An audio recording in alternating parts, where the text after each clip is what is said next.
Okay, so this this video is gonna be me reading through all of the patch notes and commenting on them.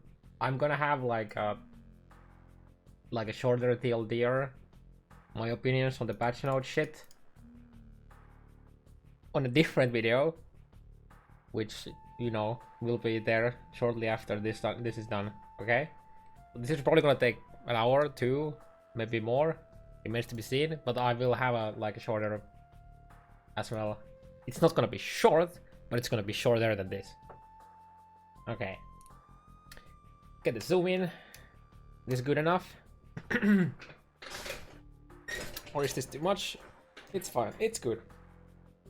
Okay. 3.4. The same shit, It's good, it's nice to start.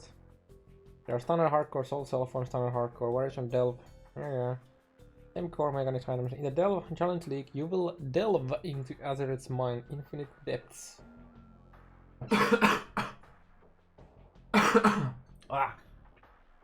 Sorry about that. To extract treasure and discover its subterranean secrets. Yeah, we're helping the Nico. Yada.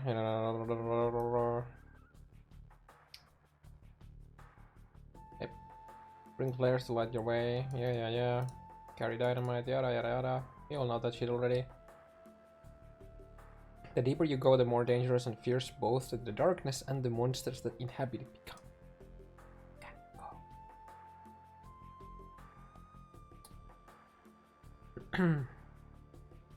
Ladders for each league, including both solo and party ladders.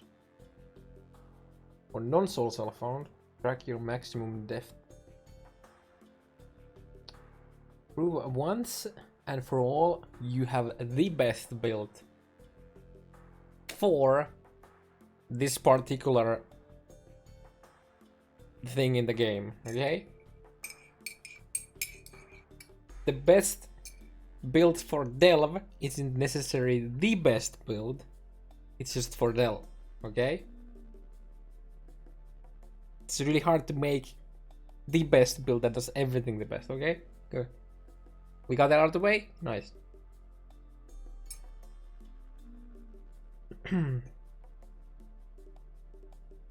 New challenge leagues include, yeah, we're getting challenges.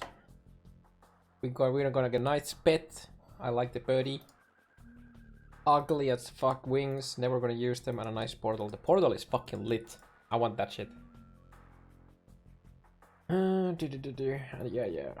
And then you get the penny totem. That's nice. Wait, I mean totem pole.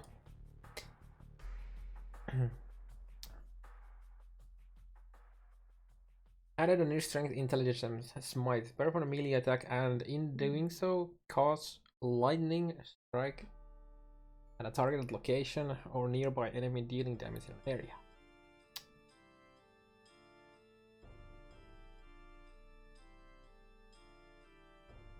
Cause lightning strike to a cause lightning to a strike to a target location or nearby enemy. So this means that it's not necessary, it's not necessary a melee in the the range purpose, so you can hit past the whatever the fuck your weapon range is, like it would be, I guess. Would be my guess, I think. Wonder if that's the case, what's the how far can you hit with it?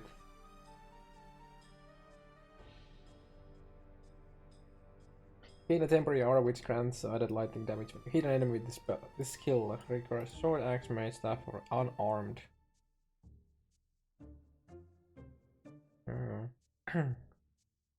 Added a new strength intelligence skill gem. Consecrate a path. Wait, we haven't had these or anything like that. Slam the ground with your weapon at the targeted location. Slamarino. If an enemy, I really hope that the animation is an exalted orb. Because you're slamming, huh? Get it? If an enemy is near where you target, you'll teleport to it from a short distance away. Slamming will create an area of consecrated ground. Can't be supported by multi-strike sword. Wait, what? Wait, this is a teleport? TP slamming? Okay.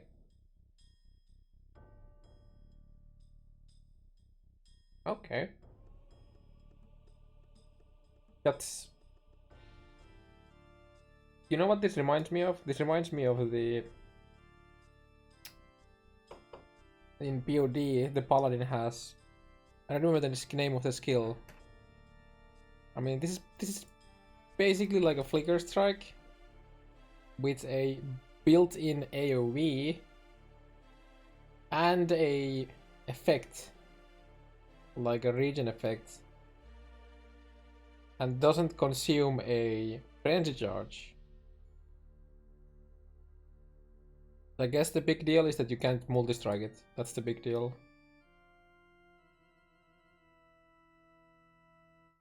Interesting. Added a new int, a strength skill gem. Summon a holy relic. Summon a holy relic that stays near you. When you hit an enemy with an attack. Okay. Important. With an attack, so I can't use it with spells. The holy relic triggers a Nova spell with a very short cooldown. Does physical damage to enemies and grants life regen to allies. Percentage, flat, combination. What is this? Can still launches on call. Depends how the skill works. If it's a this is slam the ground, so we're talking about it's an AoE skill with no name log, so I would assume it doesn't work. But this is basically just no multi-strike, so that's like the downside. So you're just like TPing with the big ass slams. Kinda like the idea. Remains to be seen if this will rival Flicker Strike, or if it's just like played better.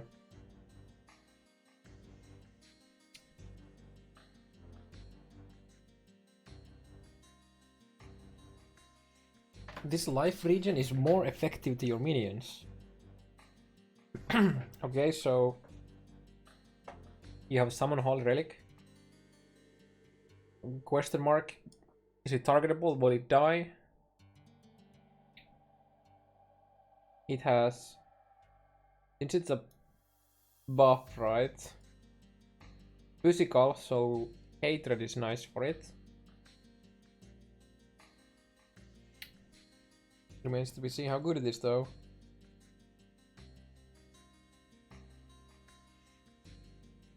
But basically, when you shield charge... Whenever you shield charge, it does it. And of course, it has a cooldown, so you can't abuse it with like a Godzilla attack speed with Pride Peak and fucking.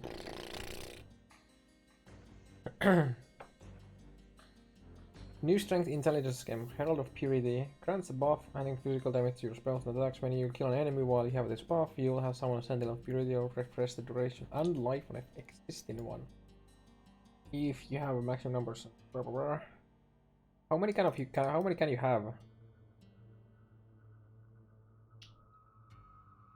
Also remains to be seen how good the damage is at high levels.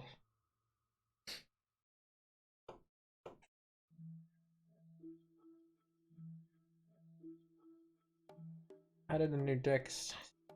Steel gem, skirt arrow, channel deck to infuse an arrow with chaos gaining stage while channeling. This skill feels so awkward to play from the videos. You channel a skill, then you shoot the skill, then you wait for the bodge to explode. It's a big question mark. The spores have to do really good damage, and they have really high damage, like AoE capabilities. Oh yeah, and if you use like LMP or GMP or extra arrows, it doesn't actually give you another like the initial. It just gives more arrows to the spores. So this is a big question mark right now. New deck skill gem, Toxic Rain. Dealing damage to enemies they hit and creating orbits where they land. Case with some to nearby enemies and slow their move speed. This didn't look complete shit, but again, we just need to know the numbers, really. There's so many things we just don't know yet, I think. Other than it's isn't this conversion, I think? Like converse first to chaos? Or was that Scourge Arrow? I don't even remember which one it was. Or if it was both.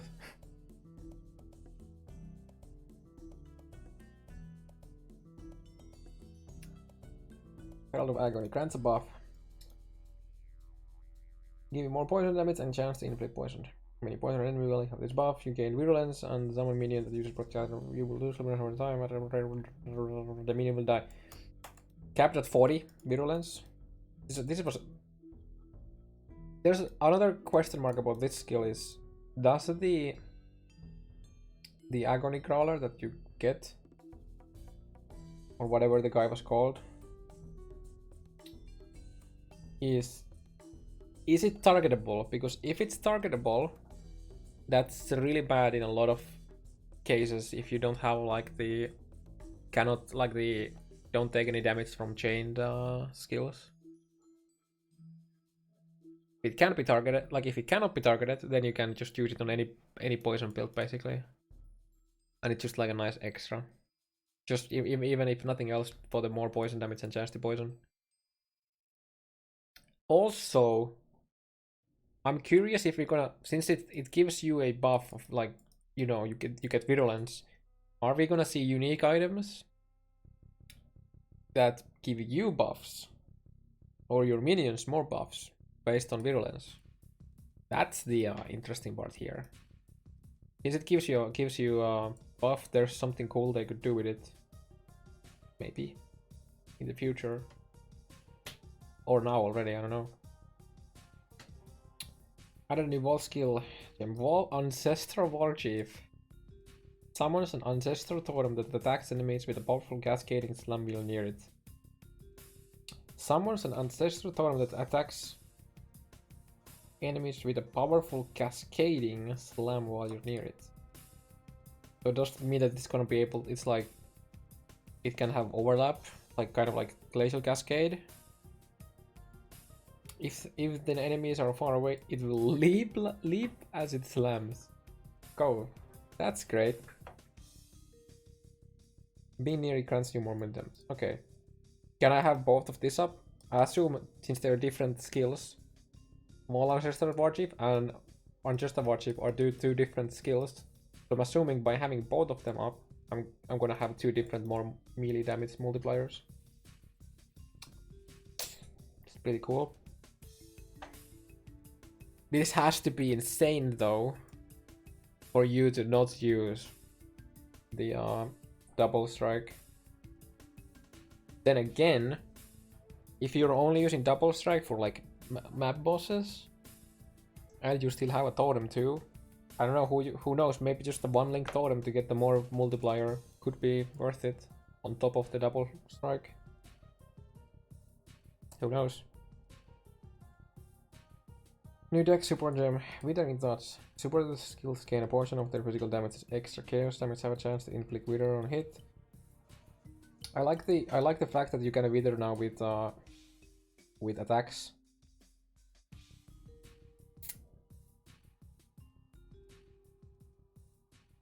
That's really cool. I really like this.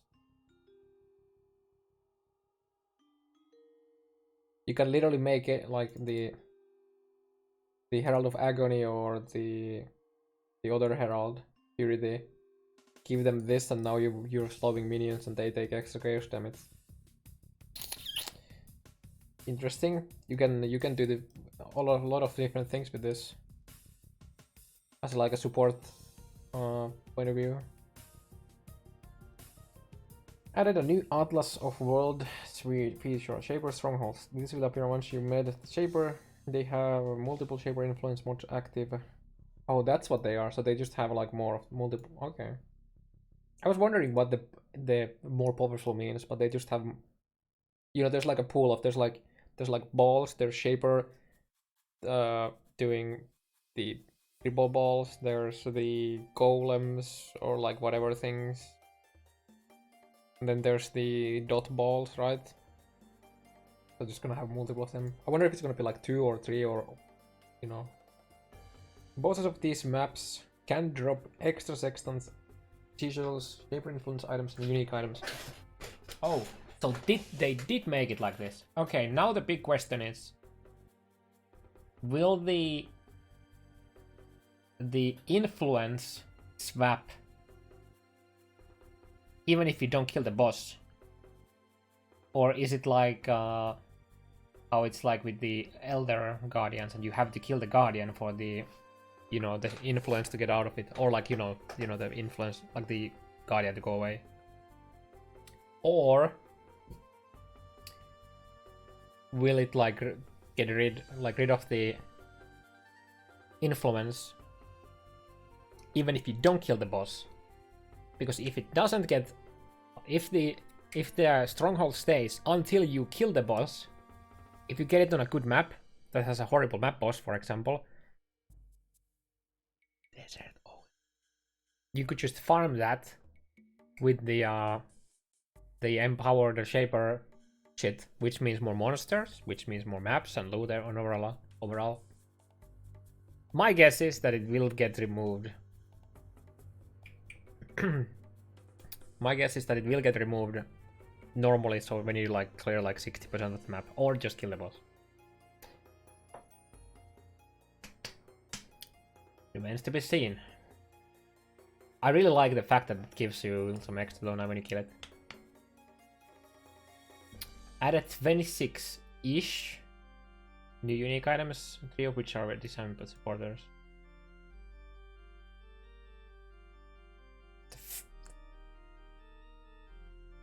Do they not like know the number of uniques they have, or are some uniques like there's like one unique that has multiple different variations of it, and they're counting it as one, but adding the extra number, like, or faded uniques? I don't know. Like, we do have faded uniques, but I don't know. That's a lot though. 26 new uniques. That's pretty damn nice. Like impression stuff. Yeah, that's what I meant. So impressions is like one amulet, but it has multiple different variations. So that makes. So now the big question is this 26 counting the other variants, or is it not counting them? So is the actual number bigger? Probably not. 8 new divination cards. How many of these have we seen? No. Can't wait. Do have nice divination cards in complete dogshit maps. Can't wait. Added new system to handle high level players playing with low. Oh yeah, I remember they mentioned this. High level players are downscaled, making the area more challenging and allowing the lower level players to get an appropriate amount of experience and currency. Previously, the lower players would have had their experience gained and currency fine penalized if the level gap was significant. This scaling applies only in areas or below 67, and it's optional. I can't wait to see people die with high level characters when boosting, like, getting one shot by Brutus because your character is like level 80 or 90, and now the Brutus will do more damage to you. And you get slammed and just like let's say you're playing like a squishy kinetic blast MF build, and you go help your friend and you have this scaling on, and then Brutus just slams you and just like pop. I need the Pex pop sound now.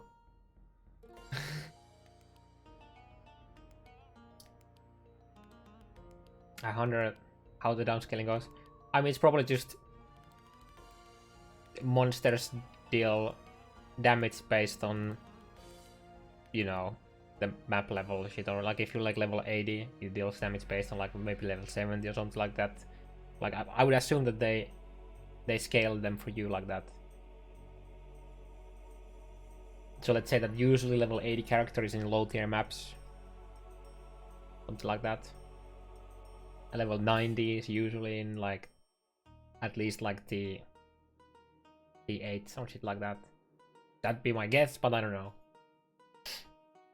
Either way, it's kind of cool. You can now level if you get like a complete noob in PoE, you can play with them with your OP cool build and show them while they're also getting XP. I'm pretty sure this will create power leveling to some extent. Remains to be seen.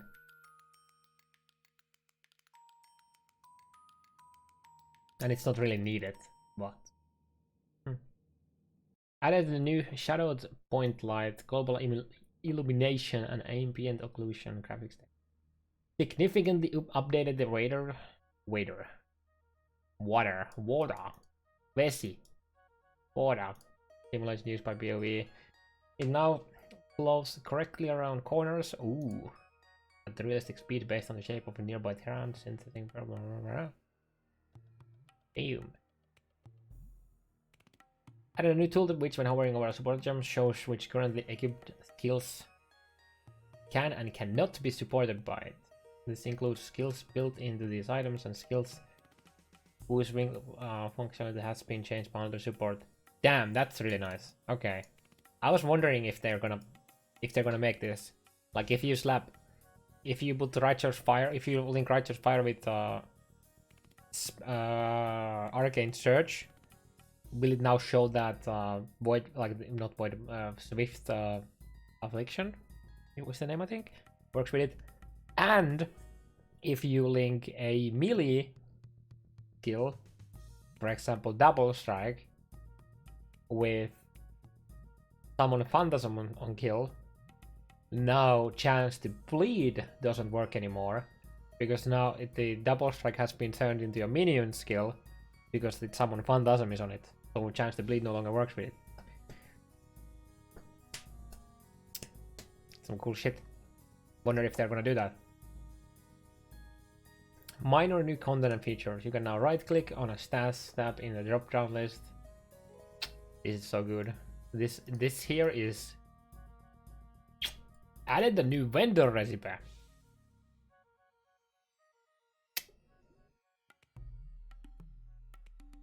In before, trade 3 dynamites. I mean trade 3 flares to get dynamite.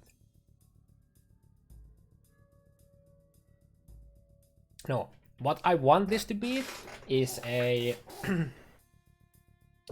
I want this to be a lore weave like recipe. 60 amulets.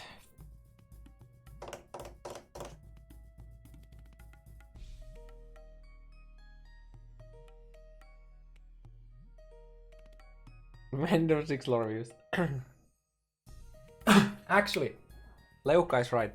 I want the 5. I want to sell 5 link for like some fusings. Yeah, give me that. Give me that.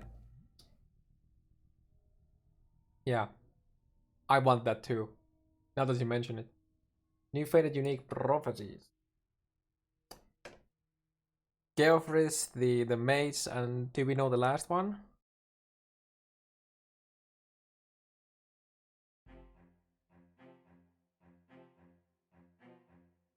Added 22 new labyrinth enchantments. 2 for new existing skills. Okay. Updated several old monster models including Goldman, Beasts, and Blood Apes. What? Oh. Goats? Look better now. So maybe you see a glimpse of them before they die. Ironheart.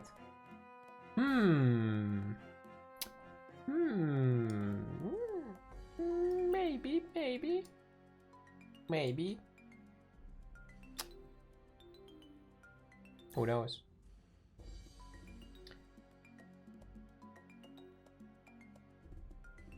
Added 3D art for following uniques: Chain of Command, Speaker of Red, Thinker Skin, Comic Calamity, Clock of Defense, and Carcass Flight. Thinkers. The Clock of Defiance actually looked really bad to me. I didn't like the style that it has. Actually, it's an open cloak. How long does PODP usually take an update? It gets usually updated the moment he gets the information. Like they update their AP. But a lot of people have done changes. Like you can create an unique flask, for example, where you do like changes to like ascendancies, and they're usually posted in Reddit when somebody does those.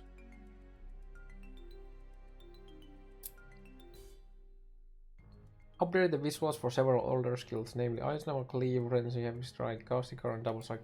The Frenzy looks really fucking nice now.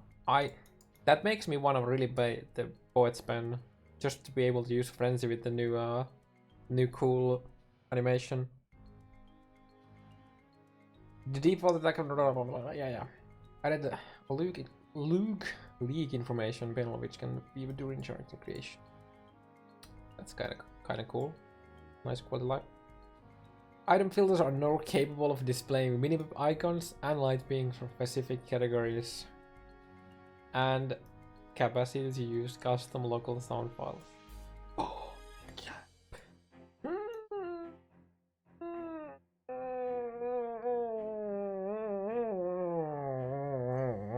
These two lines. I mean, especially the minimap icon. Light beams, whatever. Minimap icons, and there's custom sounds. Nice.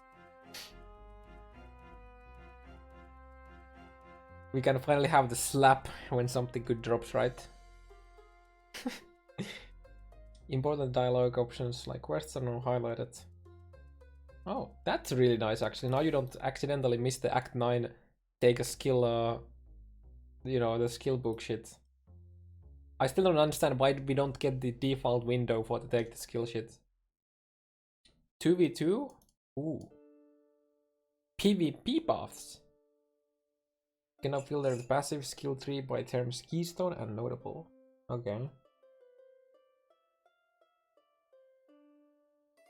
Historical Ashen Fields. Okay. You may hear the slaves in the slave pens talking to you now. Oh shit! Time to put ambient sound to max the next time we go to slave pens. Fleeing Oriat citizens now say things that will make you feel even worse for accidentally killing them.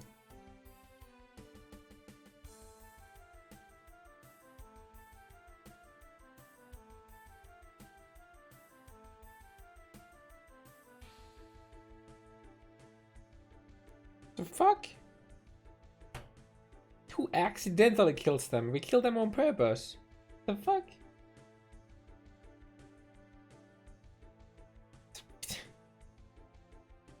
Fucking most of the exiles are just like fucking ruthless. Like the witch fucking burned the village or something like that. The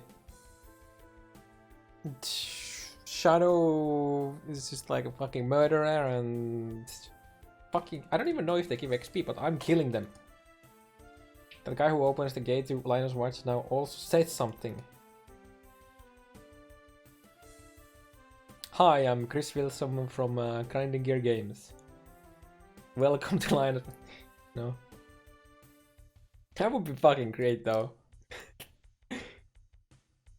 that guy who opens the gate is actually Krilson.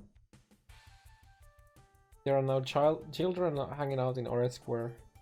Nice friends. I'll say hi. Added a section of the mapping panel in the help panel about Shaper and the Elder. That's good for those who actually look into the help panel. Upgrade the art on the divination card. Word Eden. The display Shaper effect. Ooh, ooh, that's nice. Fire trap and explosive that now ignite the vegetation. Wait, what? What does that mean?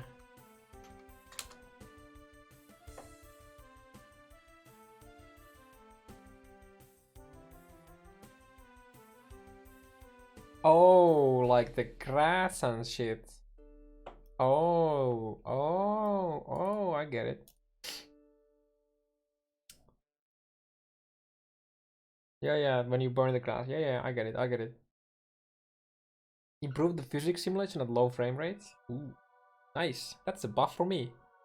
Hopefully. Added a new buff icon for Arcane Surge. Okay. Continued to incrementally improve the sound art effects and environments. Character balance. Chance to block and chance to block spells have been reworked. Chance to block has been reworked too. Previously there were several different modifiers that applied in different ways but achieved the same thing. For example, Stone of Lashwar allows a portion of your block chance to apply to spells, while Great Old One Sword has a discrete chance to block spells. Yep. That's kind of like you have flat life and then you have percentage life. They do the same thing. Kinda. Give you more life. It's exactly not a bad thing. You have that, I think. Okay, some sources provide block chance that did not regard that you have a shield equip, while others regard that you have some form of block chance for them to apply. Now there is simply chance to block attack damage and chance to block spell damage. Well, that's pretty neat. The just simplifying it. So that the D3 crowd, you know, they don't have to open a wiki page to see what it, I don't know. Sources that previously caused some portion of your block chance to apply to spells now grant chance to block spell damage at a specific value. But I don't want to check it yet. Do not require other sources of block. Exception to this is the Gladiator Ascendancy passive versatile component, which still sets your chance to block spell damage to be the same as your chance to block attack damage. Remains to be seen how easy it is to get spell block now, because previously if you like investing into block to get the block into high was pretty deep, and then you needed like few items to get the spell block. Now I wonder if it's gonna be like even harder to do that. I would assume so. Because imagine having 75% block chance and then you slap 2 items and now you suddenly have 75 block chance to spell as well. Instant skills can now be used while moving. This includes far cries, which have been made instant via Ascendancy or passive skills, and curses that are supported by the blast.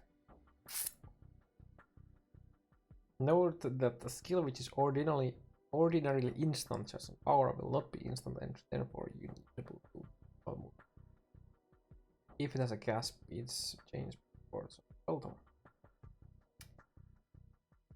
Makes sense. Not sure if many people are gonna be using a spell totem with a aura though. That's not really a meta thing. But I'm glad that they clarified it.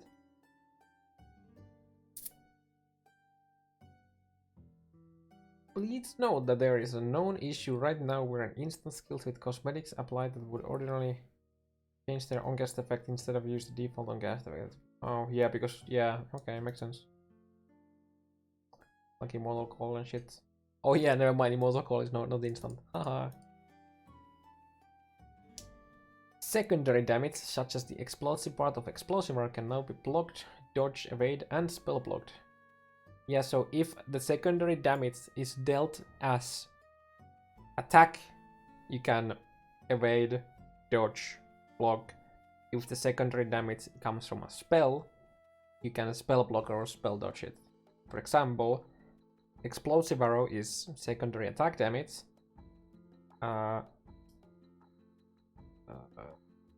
DD is secondary spell damage. Get it? And then you have shit like explosion from the gladiator explosion shit, impulse shit like that. That's still a secondary damage that is not attack or spell, so that cannot be block, dodge, evaded, or spell blocked. You don't believe me?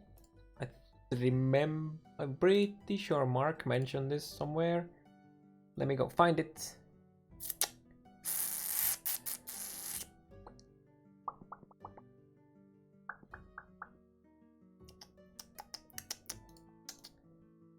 Here.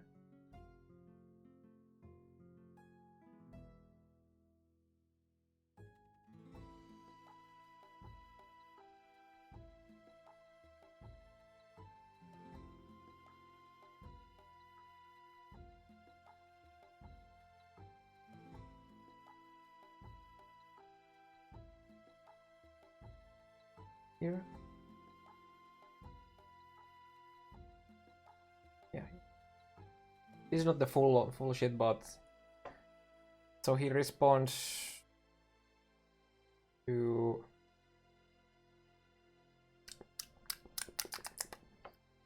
I wonder if this applies to Scold's Bridle, Harballowed, Eye of Innocence, blah blah blah blah. No, secondary damage dealt by an attack skill can be blocked like attack damage. Secondary damage dealt spell, yada yada yada.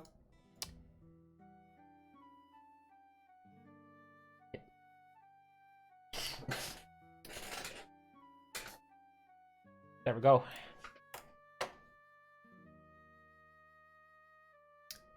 Sources of avoid interruption from stuns while casting no longer affect actions that are not considered casting, such as throwing a trap.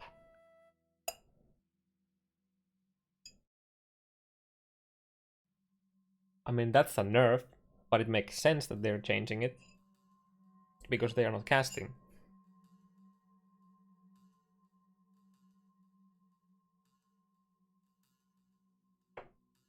Wait, what is happening with my cam? What? Why is it looking at the fucking...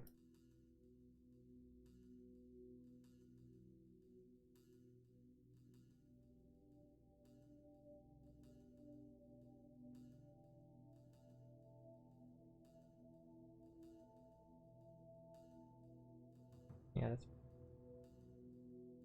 that's better.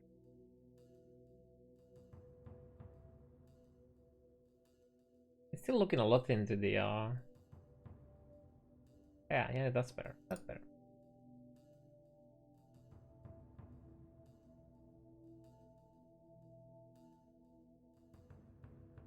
Repeatedly weapon swapping is now limited to once every 250 milliseconds. Remember the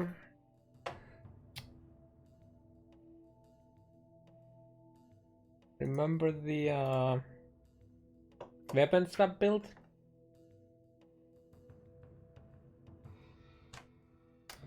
Base that throwing time has been raised to 0.6 seconds from 0.5.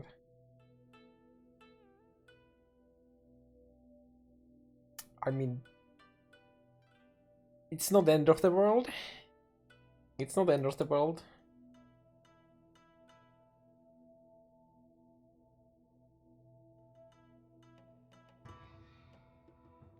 Wait, there's something wonky on my camera. It's showing way too much to the ceiling right now. Ah, it's fine. It's fine.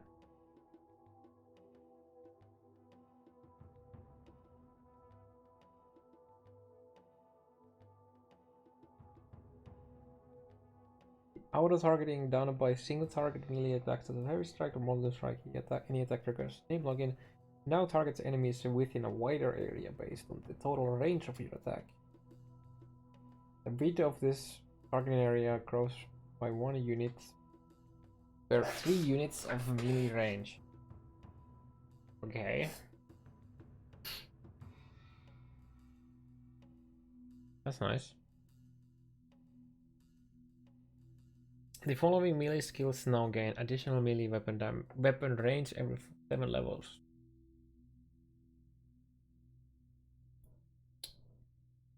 Dual strike elemental hit, Frenzy, Clay Glamour, Rapid Strike, Molten Strike. Ooh. That's a skill I didn't remember. Elementally buff. I like how Double Strike isn't here.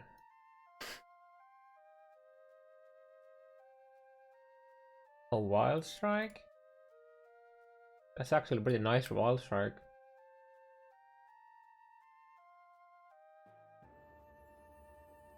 Oh, and Dominating Blow. Damn, that's nice.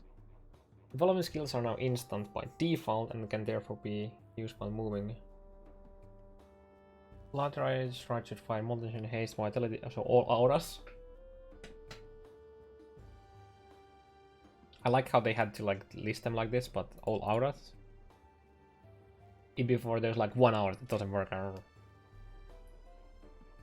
Face Run is an aspect of the cat, avian, fire and crab.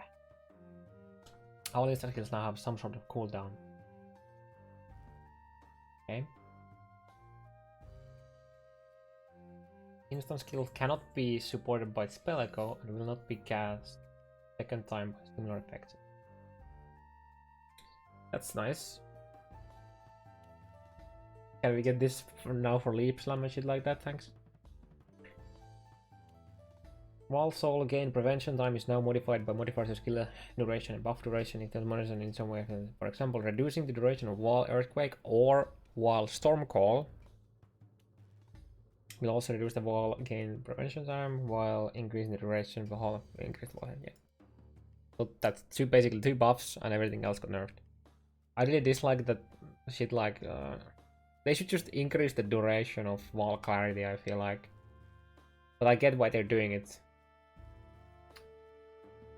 Minions no longer wander around as much as they used to while you're idle. Wait, are you telling me if I have multiple golems and I AFK in hideout, they are not going full crazy anymore? You cured them. Nice. Skill reworks in this expansion. We reworked 3 existing dominant strike. Oh wait, we didn't get anything. We didn't get any teasers or anything from Static Strike. Okay, now I'm interested. Gimme. Need to know. Need to see. Tell us. What is this? Not that I'm gonna use it, but I wanna see it. Maybe Static Strike can be used with both wands, so you know, who knows, maybe? Oh. I'm getting there. Now when you hit an enemy with a dominant blow, you will apply a debuff for short duration. If an non-unique enemy dies will affected by the debuff, its corpse will be consumed and the Sentinel of Dominance. Minion with the same rate. Okay, you might have up to 9 normal, 3 magic, 1 rare. 10% chance. This is nice for bossing. Okay. Now what I need to know is what happens when I kill a rare monster when I just summoned a sentinel. Will it override my existing sentinel? Or will it not? I'm assuming it will, because if it doesn't, then it's gonna be annoying because you have to wait for, like, let's say that you start going to the boss room, you wanna wait for your rare to die, like rare sentinel to get off before you get then you get another one. But at the same time, it can be annoying if you get like a crazy haste aura or something like that, and then you kill another rare, and now you just got a shitty sentinel. So it's weird. Remains to be seen. I'm assuming that it will override the existing one. Now when you hit an enemy with a Static Strike, you will gain a buff which causes you to frequently hit nearby enemies with beams. Beams that deal attack damage. Okay. The beams deal more damage while you are moving than while you're stationary. Can stack up to 3 times, increasing the frequency up to 146. 6% less damage while stationary, 40% less while moving. This one drop. Okay. 4 targets, then 1 up to 6 at training.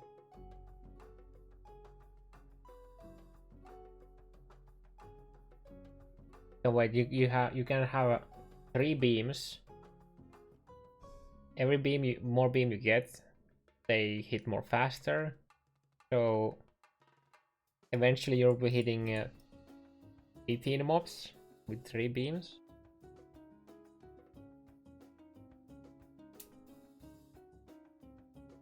That's a decent base duration, actually.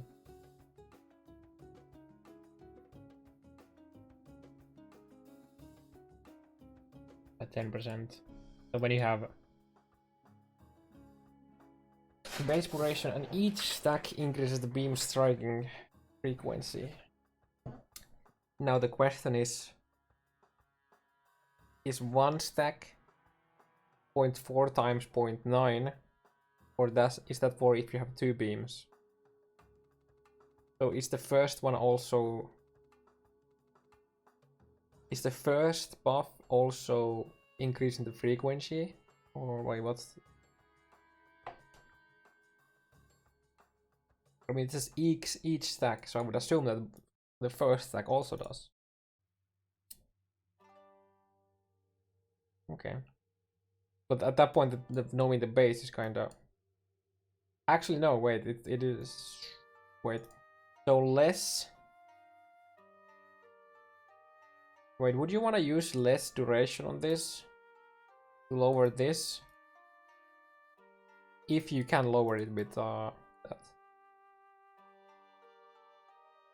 Don't think stacks are more beams, more frequency. Yeah, it makes sense that you just have a beam. Like, you have when you have the buff up, you have up to 4 beams at low level and up to 6. So you have hit up to 6 mobs. It makes sense. It makes sense, yeah. Remains to be seen how good this is. It's definitely unique. That's definitely a unique skill, that's for sure. But it's weird that you have beams that deal attack damage. It's just weird in that sense. Like we have a lightning strike, where you hit where you hit a target and then you get projectiles out of it. Now these are attack damage.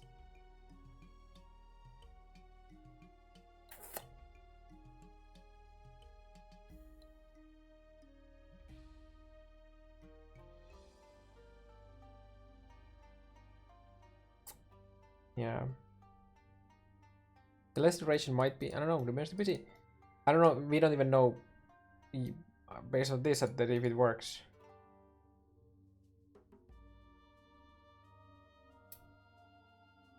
If it does, that's pretty nice buff for single target, like DPS. No, yeah, now deals an area. Now deals damage in an area around the target location before leaving a lingering patch. Caustic Ground, which deals chaos damage all time. As Caustic Ground is ground type, taking burning ground, it will not affect flying monsters such raging spirits.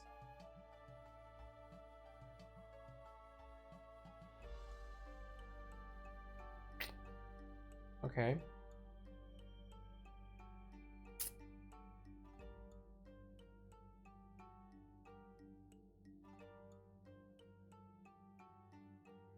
Why? Just why? Just make it do just make it do damage against them.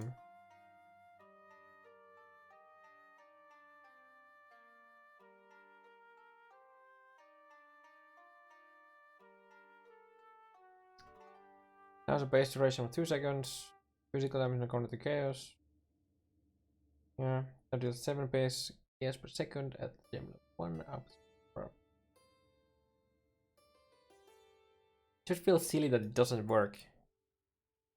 Like you have this ground that is caustic, wouldn't it you like, you know, emit that fucking caustic shit into air as well and then shit would die. And I'm pretty sure the explosions it is base of the bow damage.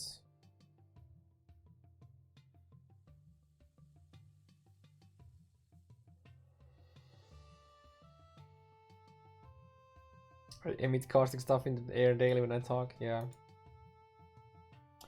Base damage increased by 25. Ooh, Final mine already did decent amount of damage. Base damage from the initial explosion increased by 40%. And the base damage over time increased by 20. Wait.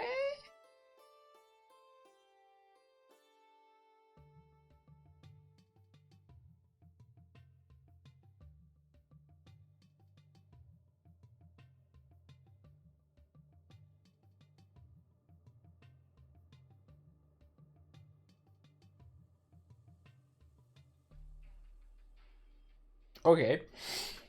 Lightning trap. 40% at all levels.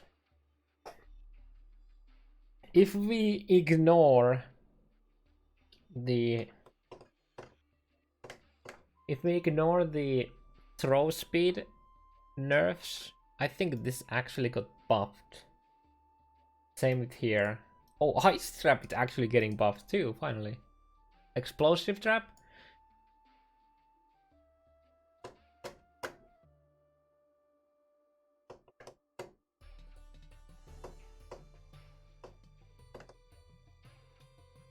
Okay. There's your insane bossing trap. It's also a leveling buff, yeah. Minus, of course, the throw speed is a bit slower, but yeah. There's energy shield regen rate and recovery rate. Yep. This is nice for all of the Grandmasters and PvP, I guess. Now has three distinct... Wait, shield charge now has three distinct sections. The start, movement, and the attack on the end. Yeah? Your weapon's base attack time. Your weapon's base attack time now affects the start and the end. And movement speed and increase the global attack speed now affect the middle.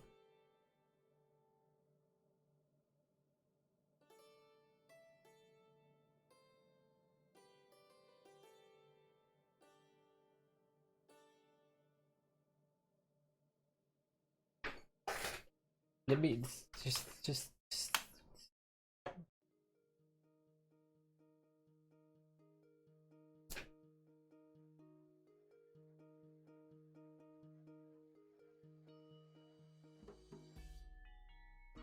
why would you do this?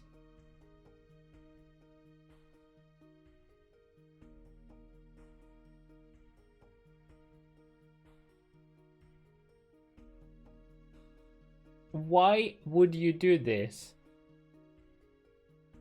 If you want a shield charge fast now, not only you want movement speed and global attack speed, you also don't want to use a slow weapon base.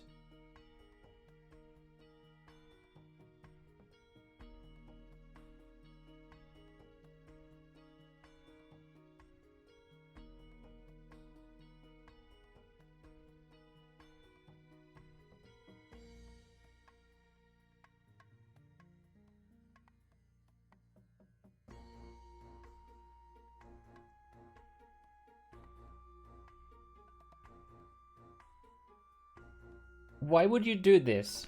Unless they're doing this for the other skills as well. No, there's no mention of whirling blades. Why does the base attack time now suddenly matter? Shield has been like that. No, the base hasn't been. The base didn't matter. It was the. Oh, wait. I need to double check this now. Maybe I'm just too tired. I don't remember. It's too long. Too long.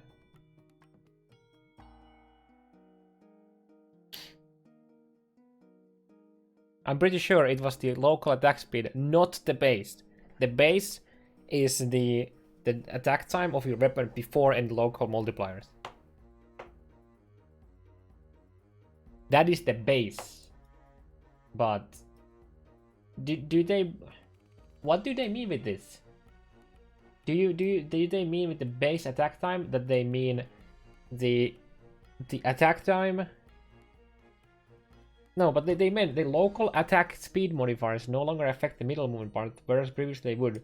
Yeah, but there is the base and then there's local attack modifier. So based on this wording here, a 1.5 base weapon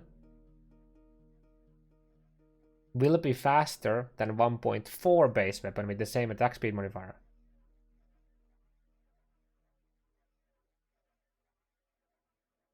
Leap Slam has the base speed, like has the exact same speed with regardless of the base weapon speed, with no modifiers. Whirling Blades has the exact same shit. Why would they change it if that's the case?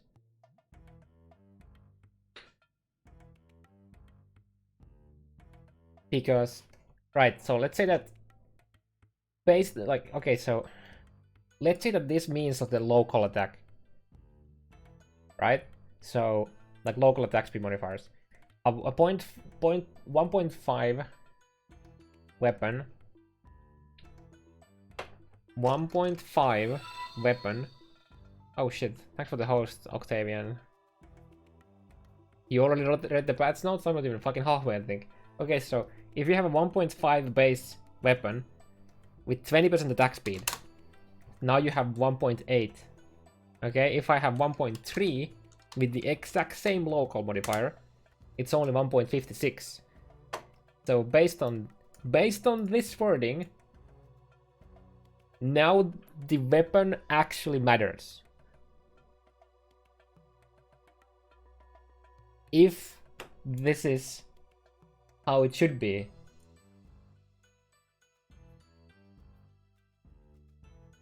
And I don't understand why they would do that. After all of these years, why would they do this? I'm pretty sure by this they only talking about the local attack speed modifier, but then they mention it in a separate sentence, which makes me confused. What they mean with that?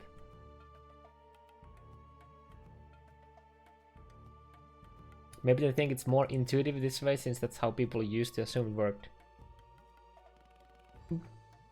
I mean, but there's a very like a clear balanced decision why they made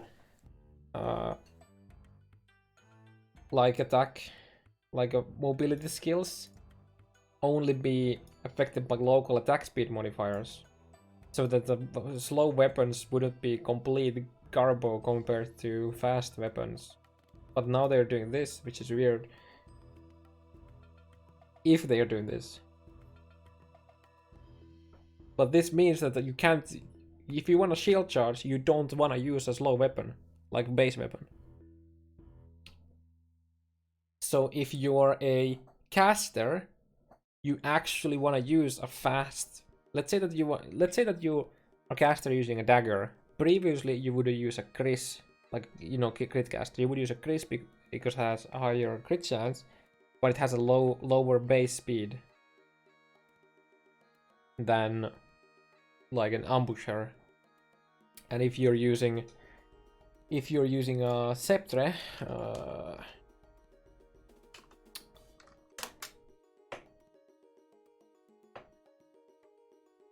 if you're using a sceptre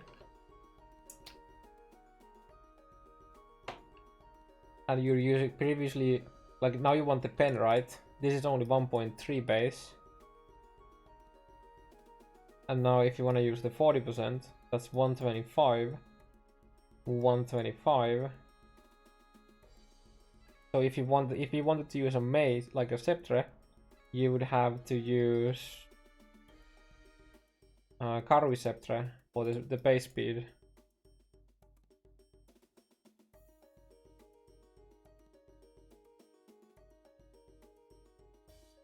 If that's how it works, Karui sceptre is the weapon to use as a sceptre caster who wants to shield charge. I hope that by this they just mean the local attack speed,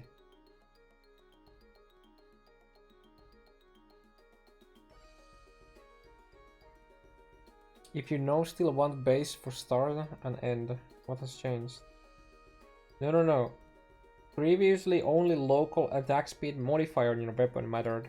So it didn't matter if your weapon was a 1 attack per second base or 1.5 attack base.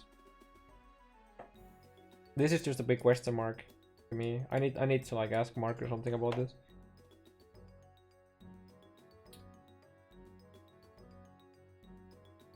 In other words, while using Bright Peak will cause the start and end of the charge to be quicker, it will not cause you to move from point A to point B any more quickly. For that, you need to invest in global attack speed and movement speed. Yeah, this does not explain what I've been talking about. This does not cover my question.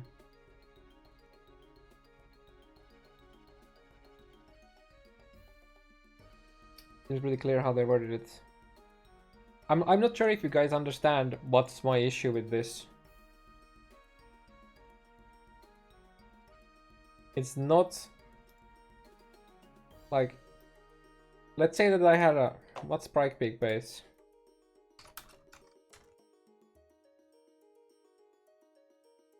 Bright Peak. Right? We have Bright Peak. It has 50% attack speed. The base of a Bright Peak is 1.4. The ending result.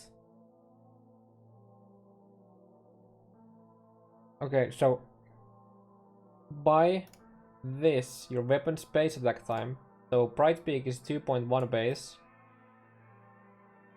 If we had a weapon that has 1.2 attacks per second with 50% attack speed, it would be slower.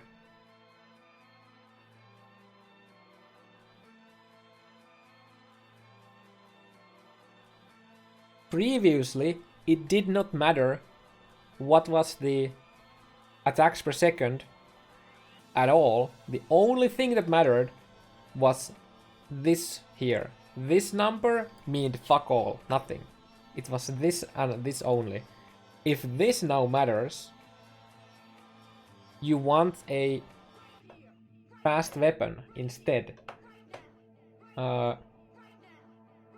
What's the highest essence of? What's the attack speed one? I don't remember. Local mods still affect the animation. Yeah, they do. But they say two things. Your weapon's base attack time now affects the start and the end. Local attack speed modifiers no longer affect the middle movement. Okay. But the local attack speed modifier is affecting the base speed of the weapon. Fuck.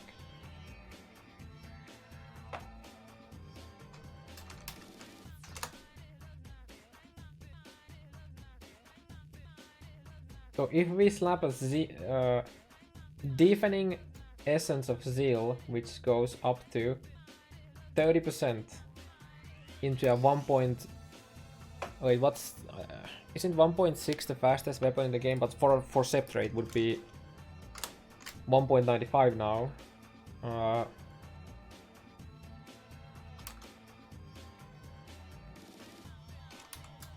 Thrust.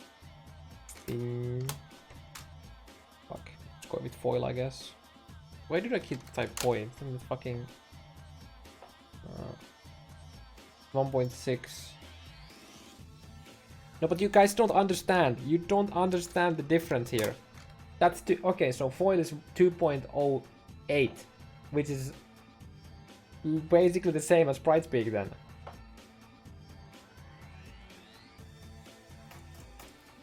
And if you corrupt this for another attack speed modifier, it's now faster than a Bright Peak.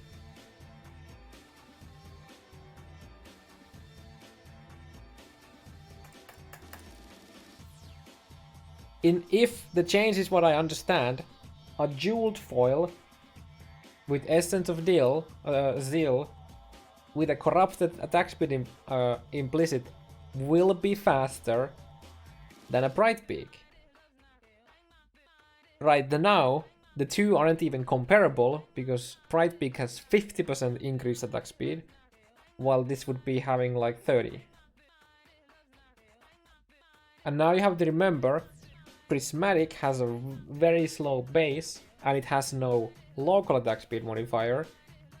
And the only thing that we know that affects the start and the end is the local. So you still want a local attack speed modifier weapon so that the starting animation and the ending animation is smooth, right? You want both. You want the local, but now you also want normal, like the global attack speed and movement speed for the middle phase. But I need to ask this from Mark. Global attack speed matters for the movement.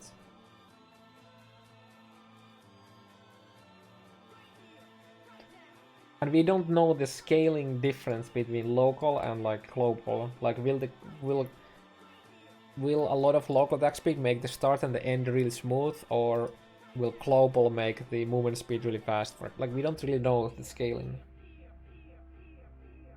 This is nice though, I guess. And again, it got nerfed, but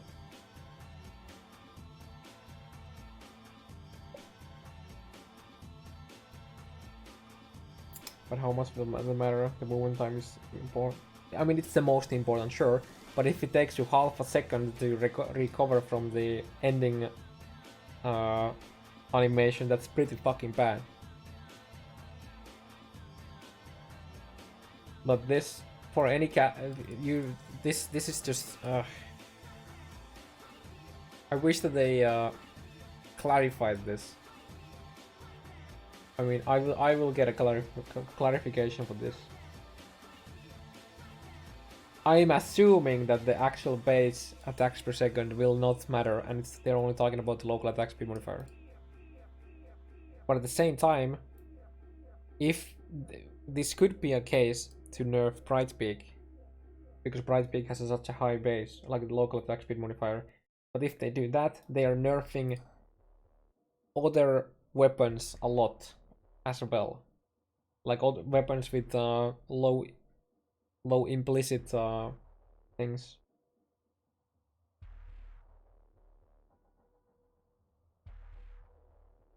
So basically, they just want you to use a very high base speed with a good attack speed roll instead. Okay, let's move on. We spent like fucking 20 minutes on that shit. I hope that people understand now the difference between the weapon base attack time and the local attack speed modifier, and how it was before and how it will look like it's gonna be now. Base cast time lowered to 0.75, okay. Increased by 20%, nice. Nice, this is nice. Now gains 4% increased cooldown recovery speed per gem level up to 76. Cool. Wait, quality is increased cooldown recovery speed per quality. Damn. This is a really nice change. That's actually really nice.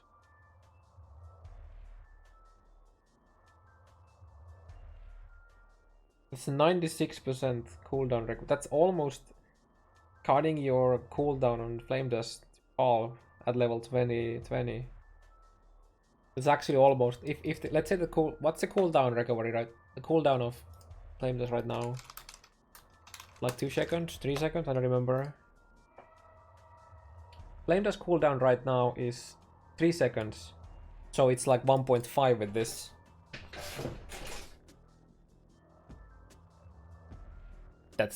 That's pretty nice. Enhance is crazy for this as well, because it's 1 per 1.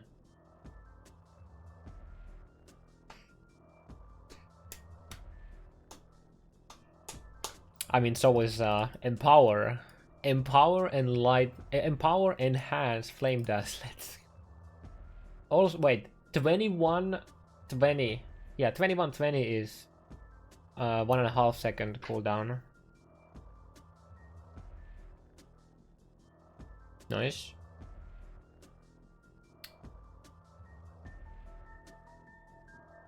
Enhanced price up confirmed.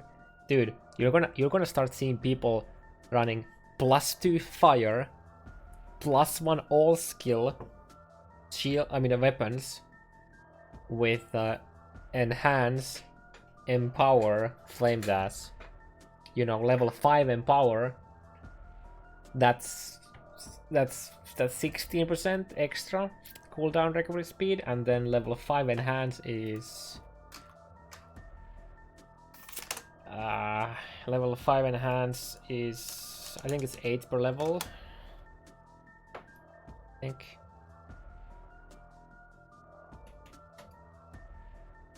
Yeah, 8 per level, so level 5 is 32%. So you're getting another 48% chance. So that's gonna be... Wait, what is it? What did I say?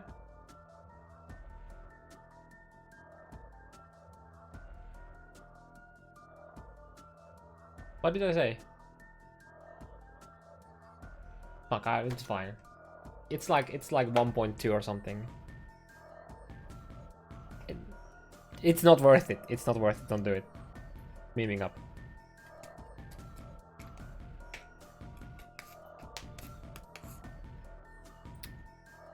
Base cast time lowered to 0.85. That's a pretty big buff.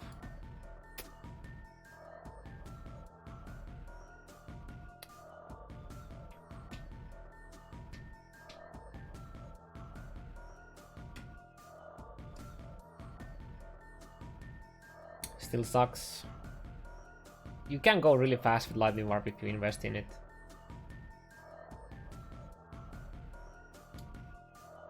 Like, the good thing with Lightning Warp is you can use, you just slap in a high level Arcane Surge on it. You know, you go Lightning Warp, Arcane Surge, reduce duration, and Swift Affliction. That's pretty nice. It's not bad. It has no cooldown. It's fine. You just need to get enough cast speed for it, for the start and end animation to not feel complete shit. Remains to be seen how much it will be used though. People who already use Lightning Warp love this probably though. This looks like it's actually pretty nice for racing, maybe.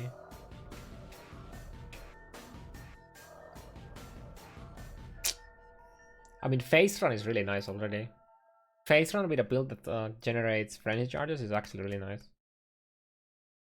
You get it to like 8-second duration with 3 frenzy charges, I think, and increased support duration or something like that. And 1 cluster, I think. It's pretty nice. Includes the projectile attack on the skill gem. Cool. Base range reduced by 20%. Base explosion radius reduced to 15 from 16. Yikes. Radius now grows more slowly, gaining +1 to radius to 1 gem level later than previously. Okay. Wait. Wasn't it 21 for the 1 radius? Like the last radius? The fuck would you do this? Now you need level 22 to get +7 radius.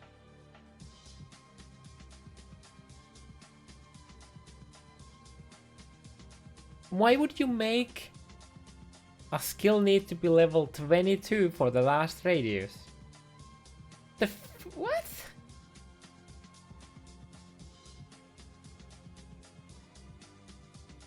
Or maybe 21 is the same, but every other one got upped later to...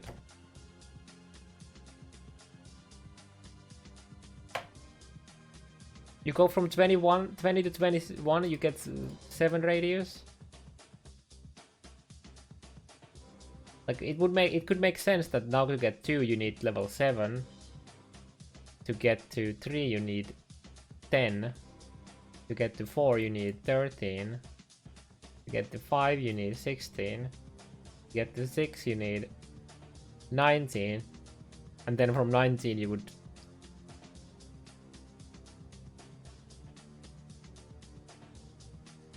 Is it updated? No, this is not updated. This is how it is right now. Right now, to get the 7 radius, you need level 21. And here they say, radius now grows more slowly, gaining +1 to radius 1 gem later. So that means that to get to level 7, like to get to 7 radius, you would need level 22 Sunder, which requires you to slap it into a +1 chest or something like that. This makes no fucking sense. Why would you do that? Now the only reason you would ever wall a Sunder is to go get the base damage. Or like quality for 1% AoE. This makes no sense. That's just a dumb change if that's the case. I could see every other one being postponed by level, but just keep the 21 at 7 radius. Holy shit. Damn. Makes my blood boil. Why would you do that? That's just dumb. Makes no sense. Kinetic Blast now deals 35% less area damage, down from 25. Yo, Tarky, if you're watching this, it's not 10% less. That's not how you do the math, by the way.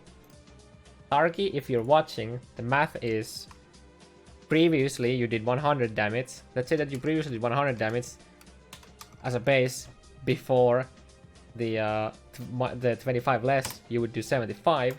Now it will be 0.65 because 35 less, and you divided the old one, so that's 13.3% less. That's Tarky. That's not 10. Okay. Okay. Tarky ran off. Explosion placement has been reworked. They are now divided across 4 equal arcs, like pizza slices. Now I want to eat a pizza. In cases where there is no space in an arc that it could place an explosion, the explosion is not placed. So that means that when you shoot into a wall, let me explain you what this means. This is us with the kinetic blast. Here is a wall. How about we just do this? That's a wall. Okay. This here is a boss. We shoot it with a kinetic blast. Okay. Now it says they are now divided across 4 equal arcs. I would assume it's like 1, 2, 3, 4. That explosion is now played. In case where there is no space, so since these are behind the wall, these do not happen. Previously, they would bounce and you would get the 1 and 2 here, and they would just fucking shock it like a shotgun the guy. That's probably the change.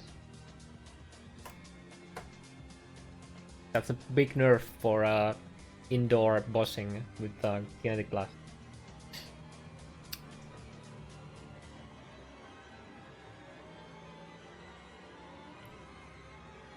The net result is that in open spaces, the area coverage will on average be more even, but single target damage in tight spaces is now lower.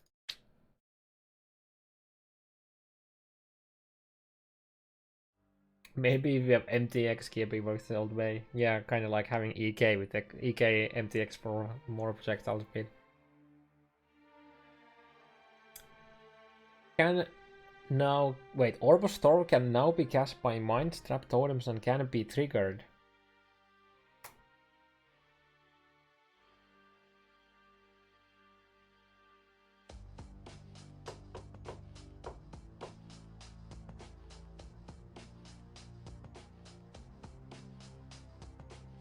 That's a nice change.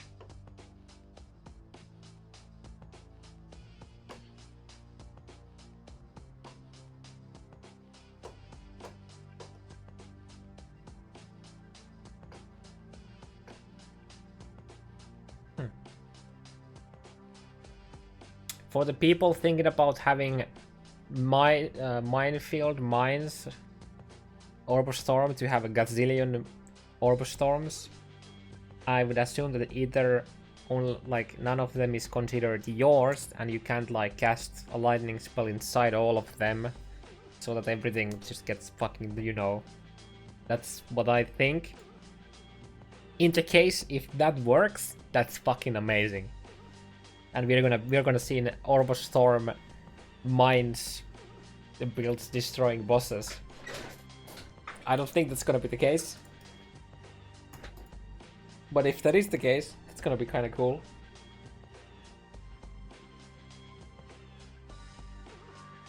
Mana cost increased to Multi-shell mana cost increased to 12 and from 8. Okay. That's just because it's instant now, so it's they have to have the cooldown skill. Oh yeah, you're right, it is. Well, just yeah, okay, makes sense now. I completely forgot it's a cooldown skill. It's so the cooldown is so small that I never considered it. I didn't even think about it. It would have, dude, that would be so cool if that was the case. That would actually be lit as fuck.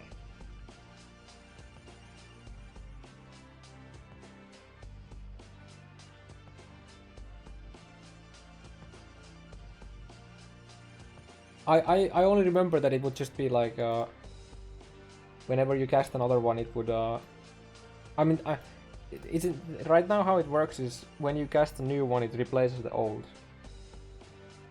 But since totems, for example, are their like own entity to some extent, each totem would have its own, right?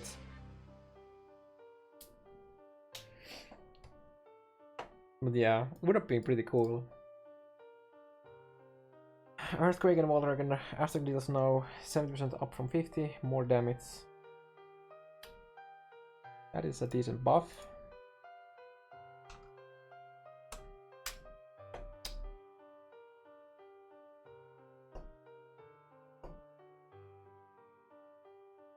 That is a sizable more multiplier to your Aftershock. It's 40% more damage.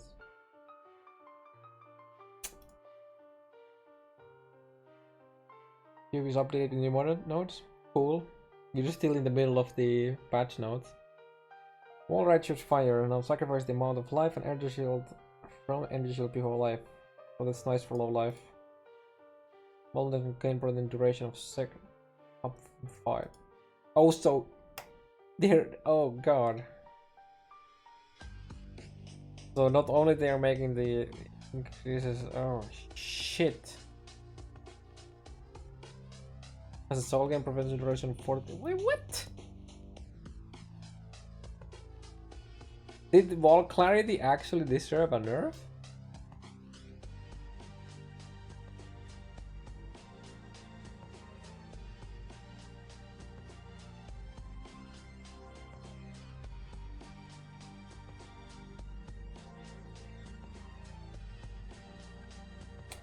Support gem balance, multiple traps. Now causes supporter skills to deal 15 less from 40.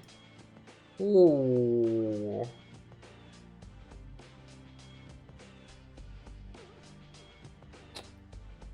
Okay. What's supporter skills to throw 2? That is that's 20%. Okay, if you only throw 3, previously you threw 4 and now 3, that is a lot of less damage. And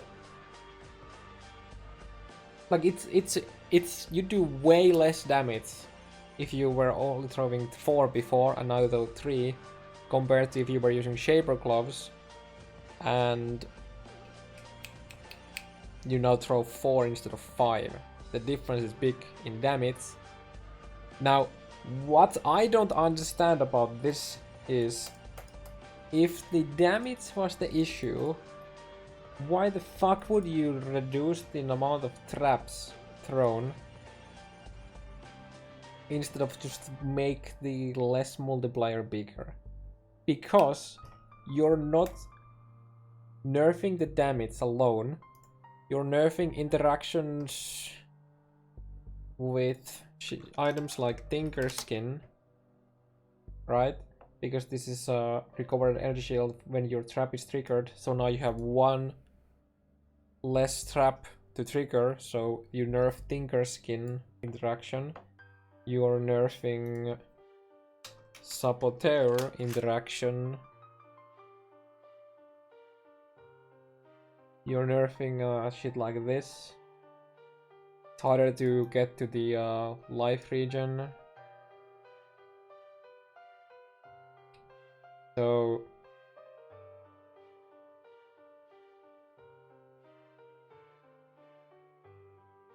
if damage was an issue, if the damage was the issue, this nerf was bad. If they feel like the other portion needed to be nerfed, then this is, well, yeah, nice. But now the only difference between cluster trap and multi-trap is that cluster trap allows you to pre-trap more.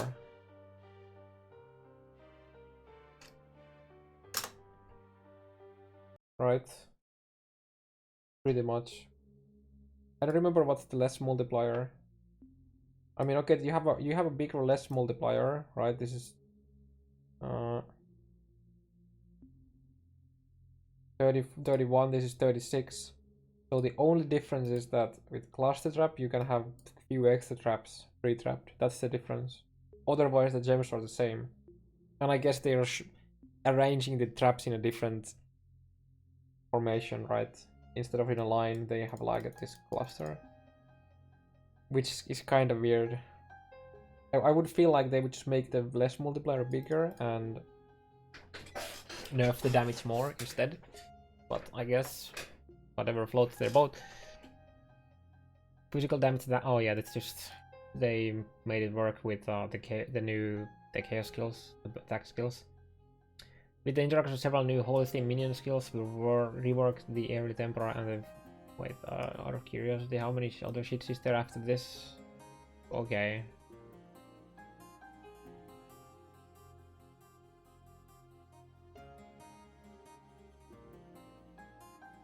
These changes allow minion players to put power into their minions much earlier than previously and provide much interesting pathing choices later. Oof, that's a statement. Guess I should update my BOB so we can take a proper look. We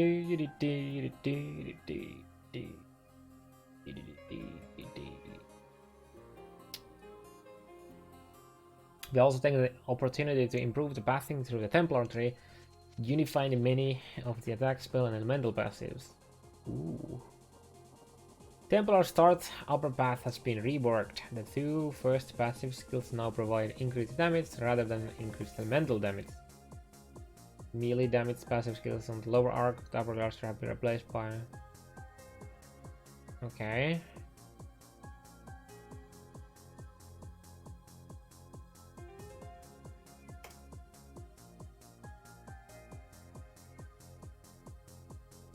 So now they're just global damage. Okay. Good. Now these are just elemental. Attack damage, minion damage. Cool. Okay, so there's minion damage in retribution now. Oh, and it's global damage too. Oh, nice. And extra minion damage. The minion builds that went down into here to get the life are now getting another 10% minion damage here, and if they want, even more here if they want. That's kind of cool. But just by having the 10 here alone is nice. Small passives in the Amplify cluster now grant 10% increased area up from 8, or area damage up from 8. There is a new passive connected to Amplify enable that grants 10% in KO area. Oh, that is nice. Hey, that's amazing. It looks wonky, but I mean, at least it looks the same on the side, both sides now. That's really nice though.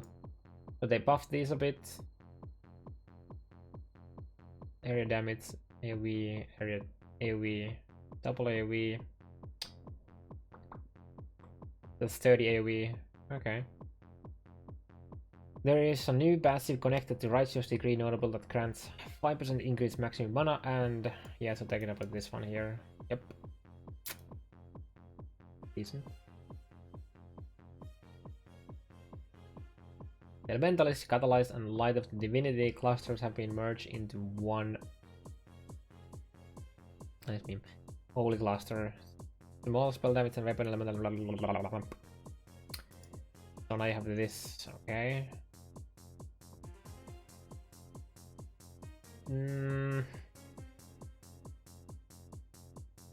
Okay, I'll take it back when I said that this is nice to have this now. Now you can't get out of the Light of the Divinity, which is a lot of builds. Oh wait, it has crit chance now too. Okay, never mind. This might be taken then. Crit casters, but previously, okay, if you go here, obviously you take it because previously you really didn't go for the Light of the Divinity because the node before it was complete garbo. It was the spell damage, but now since it's on the pathing into the middle for Holy Dominion, global physical elemental, yeah, okay, so they added global physical, that's nice. So now that you get this for a 1-pointer here, that's nice.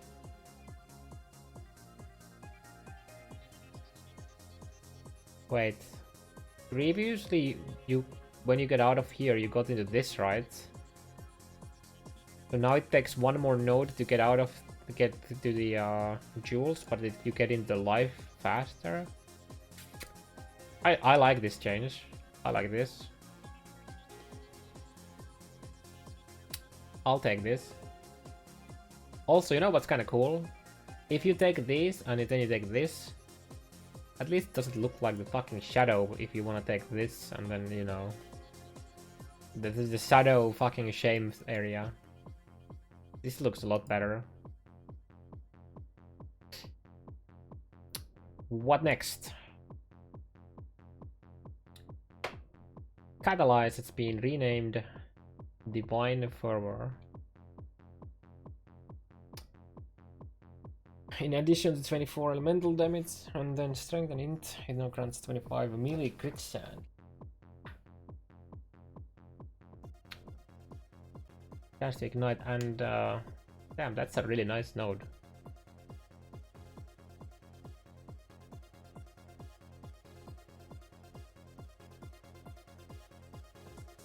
That's a decent node.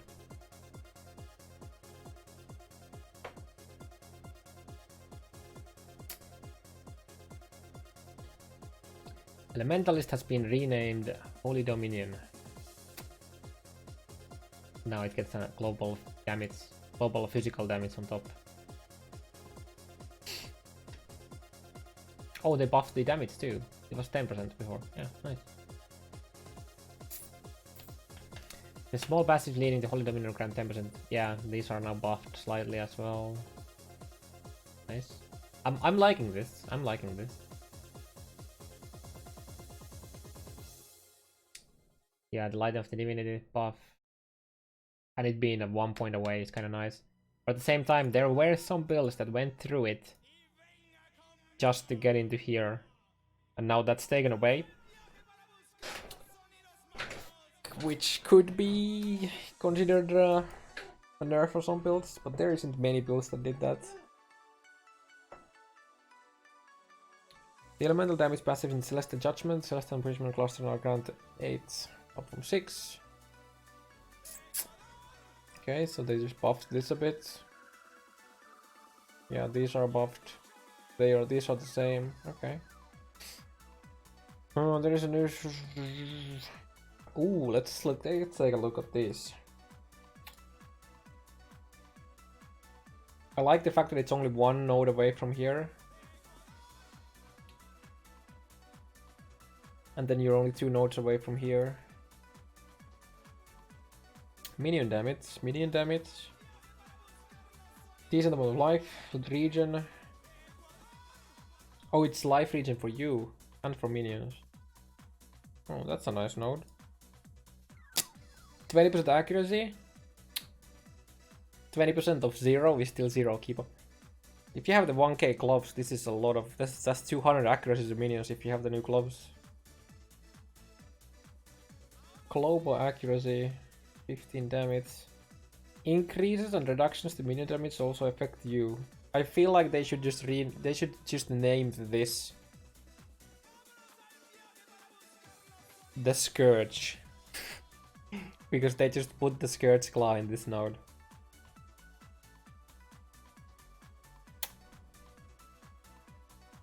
I understand why they did it, but I kind of dislike that they did it. They're taking the niche away from the Scourge Claw. Like they're taking the uniqueness from Scourge Claw, but this opens a lot things. It opens a lot. Like you can just go here, take 12 damage, get the regen, 20 damage, 10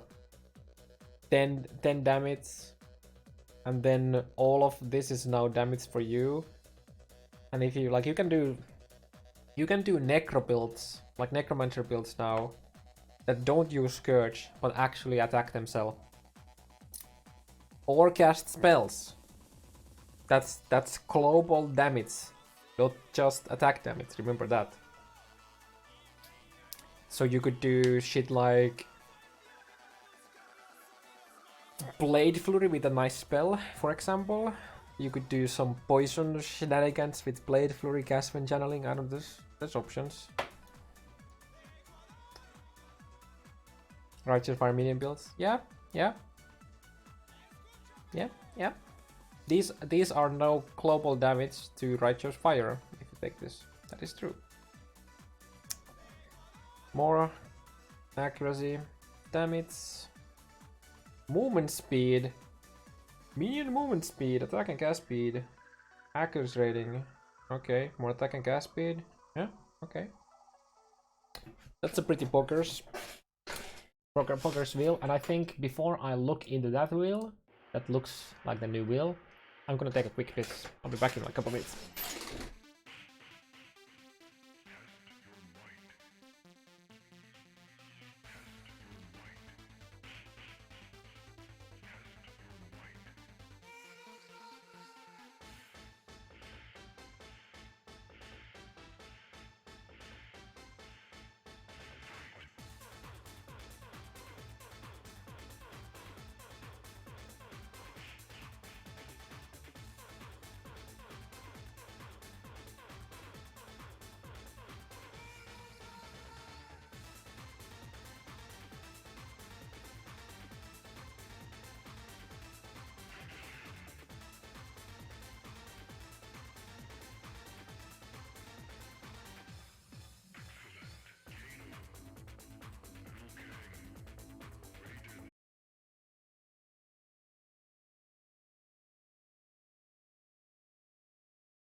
end game you're gonna be using high movement speed boots because of the new crafting.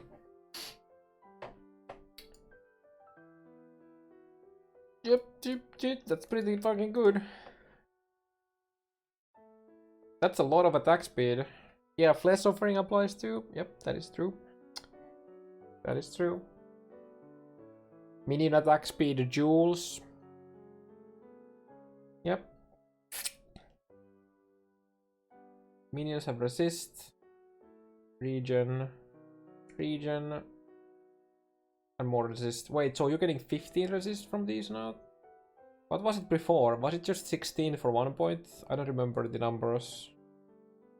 You just somebody remember, or can somebody check what was the current number, right? Because I think this is a nerf for resist. But there's a lot of regen. That's a lot of, or was it like just 10? I didn't remember. This is a pretty. These changes are really fucking hype, dude. Like, let's say like a lot of minion builds. Like if you go from up here, let's say that you want EE, right? So you take EE, take that. You probably take that if you're MOM, right? Then you go here. You probably don't need this, but you go here. You get minion damage, you get that shit, you get that, and that. Go up from here. You can take this, but this here looks so fucking good. Obviously take that. Grape cap that shit. Then you go here. If you take this shit, even if you don't, that's 2 traveling points. Then you just do this.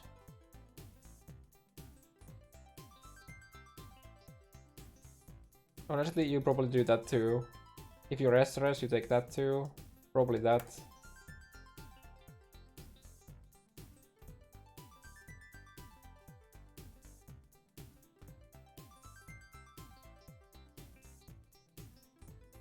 This here looks... We're talking about 4 traveling nodes. Okay, 5 if we include this. For an absurd amount of minion shit. Like, holy fuck. That is efficient shit in right there in those nodes.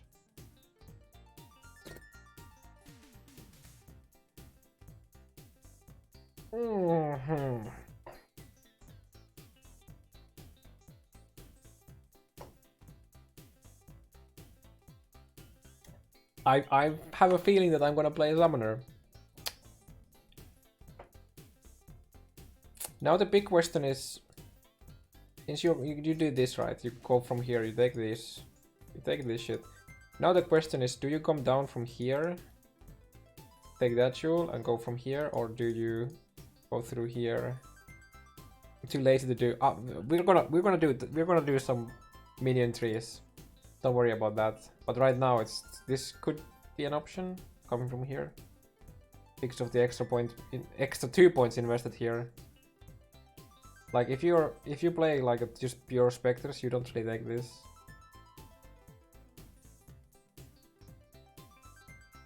You just take maybe the life here and not this. Okay. Oh wait, we didn't look at the witch start or the warcry yet. The witch start is... Why the fuck is this shit spell damage? Seriously. Global damage. Global damage. The fuck are you spell damage? What the... Oh, they buffed them. Hey. They buffed the gas speed. They actually buffed the gas speed nodes.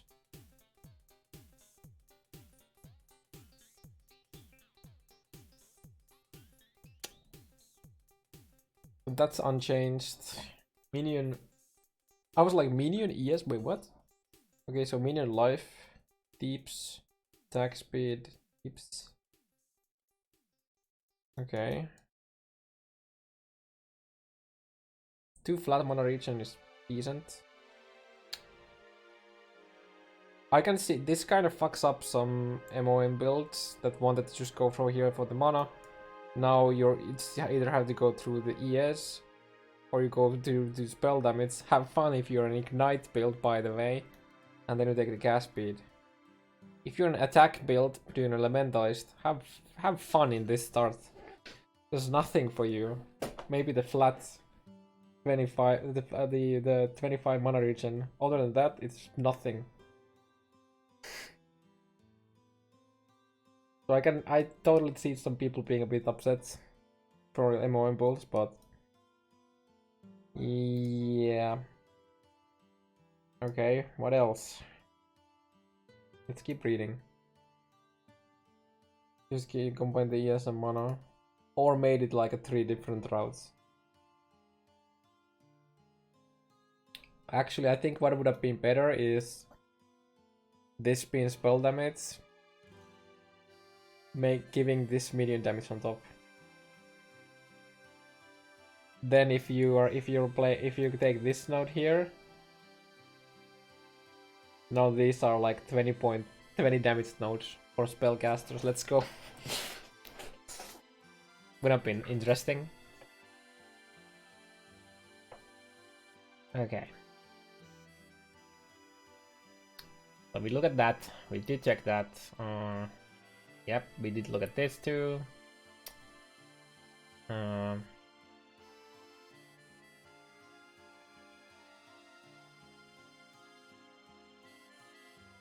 Oh wait. You get global accuracy in Lord of the Dead now too. Damn. Oh wait, and this is skeleton. They changed the +1 skeleton from here to here. Okay, interesting. Is this changed? Are these the same? Wait, that's +2 zombies. Wait, this definitely was not +2 zombies before.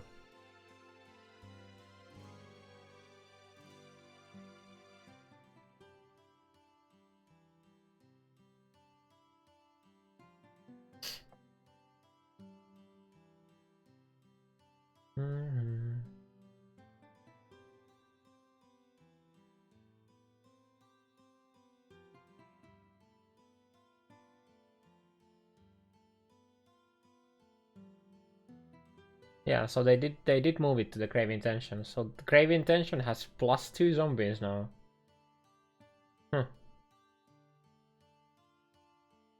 Interesting. So they move the zombie from here, the 2 zombies into here and here. Oof. Well, bye 1 zombie then on a lot of builds. Though the changes here though overall are crazy though.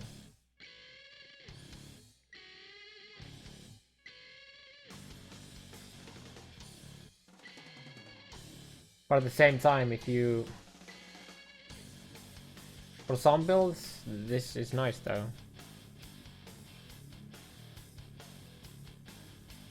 It depends on the build you're playing, but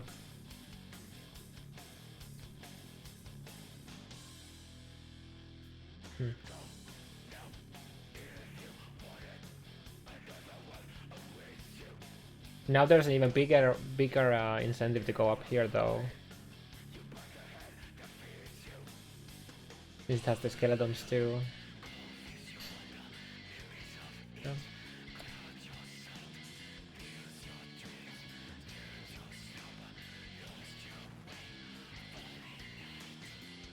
Thank you. They should have been. This is a buff. This. Yep.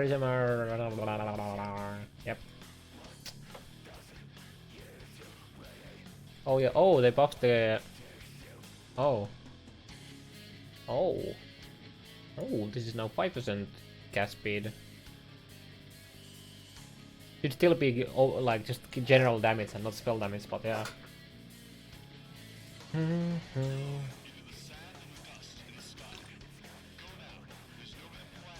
There is a new mana cluster just above the Deep Wisdom, notable which grants 35 increased mana. Oh yeah, that's the this. Yep. Yeah, it was also a bit more spell damage. I think it was 16, something like that.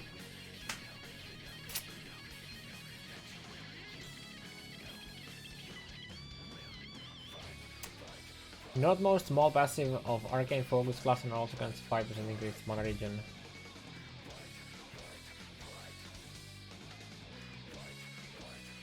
Right, Arcane Focus.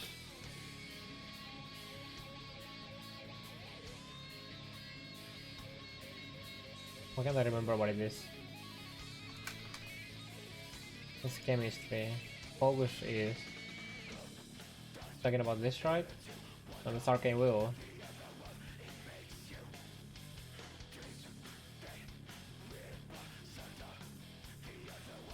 Oh, that. Oh, okay. The passive node. Okay.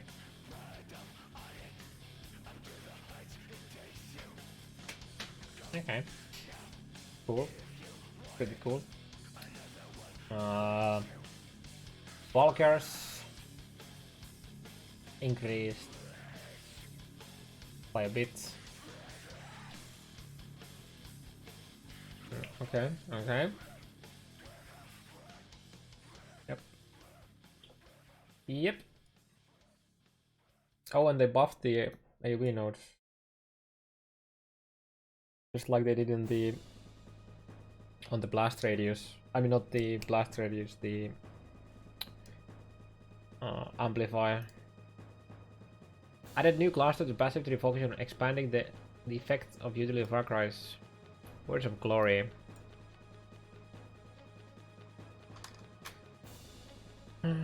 So it's here. Warcry cooldown, recovery speed, duration, buff effect, duration, attack, cast, and movement speed. Only 6 though. Fuck! I was hoping that this would be effect. My Rallying Cry, the double jewel, Helm enchant, MOM build was like holy moly effect, because this effect applies to that. If you have 2 Rallying Cry jewels, that's 20% damage taken gained as mana over 4 seconds. Then you have enchant. Rallying Cry enchant. The enchant is like, I don't know how much effect was. 75% Rallying Cry buff effect. So if you have 2 Rallying... Oh fuck.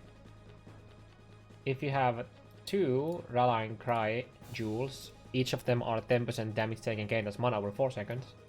And the helm, now you have 35% of the damage taken gained as mana over 4 seconds. So if you just have the MOM node, which is 30% damage taken from mana before life, every single hit that you take will end up healing you more than you took damage. Obviously that's over 4 seconds, because if it was instant it would be broken as fuck. But yeah, so now you get, if you get another 10%, now we're talking about 37, so that's another 2%, which is not bad. Where's the other Warcry? And it's not in a completely horrible spot either. Okay, how about this one? Duration, 20% effect, using its instant. Cooldown, recovery speed. Is that a 2-pointer? Oh, it's a 3-pointer. Okay. So that now we're talking about almost 40% damage taken gain as mana. If you take that. Okay. It's in a decent spot next to Honorary Instance. And one life, like one travel node away from your life node as well. And this is on a really good path. Like this path here is a very, very, very good. This not so insane, but this one is really nice.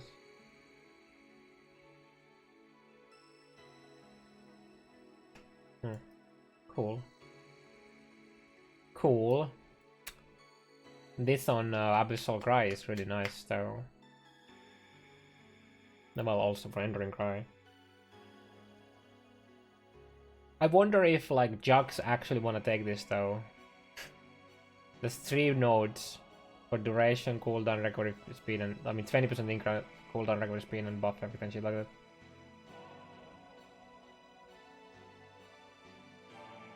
Wait. Oh wait, I was like, this is much like for like a split second. I was like, wait, would this increase the effect of my enduring charges? But no, it's just the regen when you use it. Yep.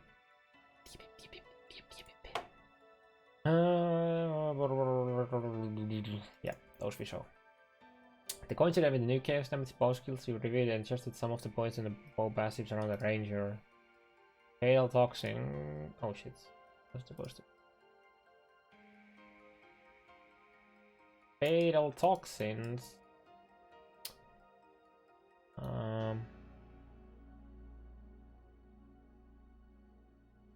Grants a total of 65. Down from 1 of 15.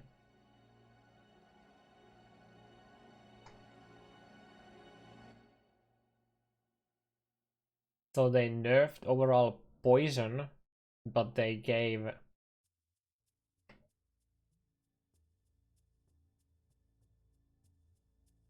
a lot of damage to chaos attack skills. Like damage with chaos. Huh.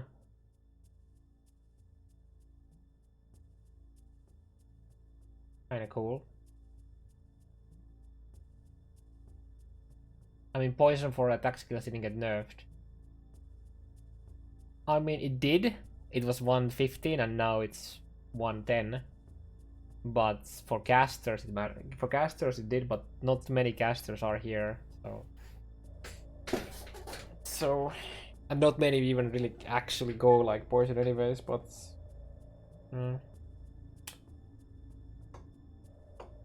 But my poison EK that took piercing shots and appears here, and now it's nerfed. Yeah. Yeah. I mean, it's nice that you're now getting actual like chaos damage that will affect your initial hit, right? That was the change, right? So yeah.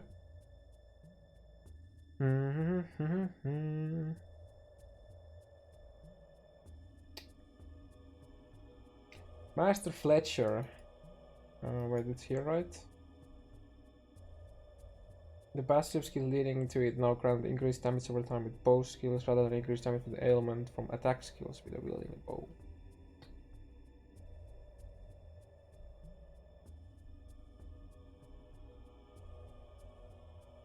Okay. Yeah. I would assume they did this for a lot of different stage shit like here. I mean, oh, they actually gave it to crit this one too. Cool.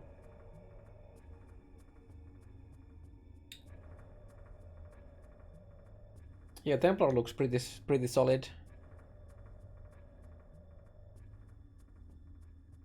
Dirty techniques now grants 25 increase. I don't even remember what dirty techniques is. Oh yeah, it's this. Yes, damn it, dude! So many things in there. Damage with poison, damage with bleeding, damage with decay. Yeah.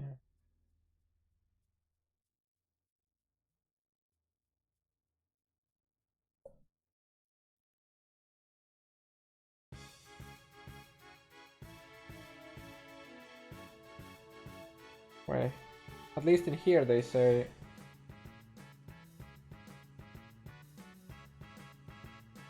This is. Oh wait, you're right. That's 120. I can't do math anymore. You're right. It's slightly buffed. You're right. I concede.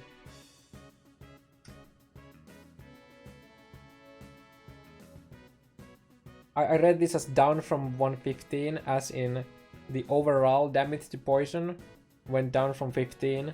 So obviously I thought of it, okay, it has to be 110. I didn't actually do the math. I just like, oh, down from 115, it has to be 110 then.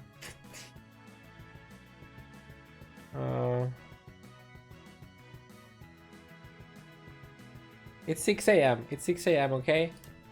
I blame 6 a.m. Toxic Strikes now grants 30% increased chaos damage with attack skills rather than increased damage with poison.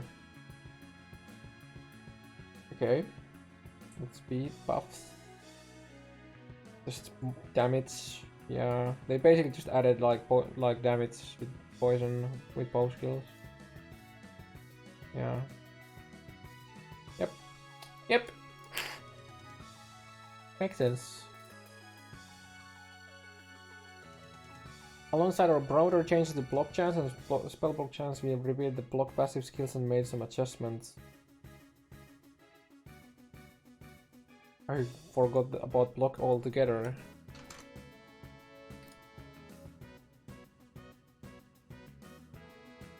Okay. Okay, just blocks 2 attacks. Block 2 attacks. Block 2 attacks. Wait, this is a new one, right?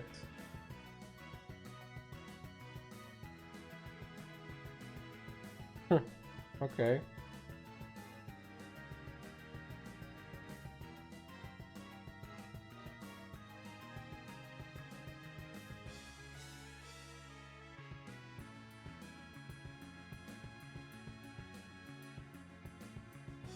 Attack damage everywhere.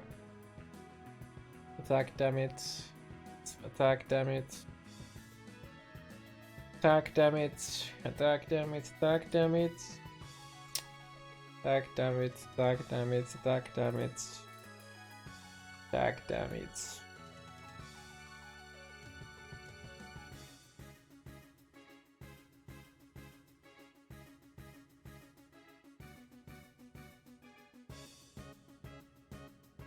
Attack damage, attack damage, attack damage.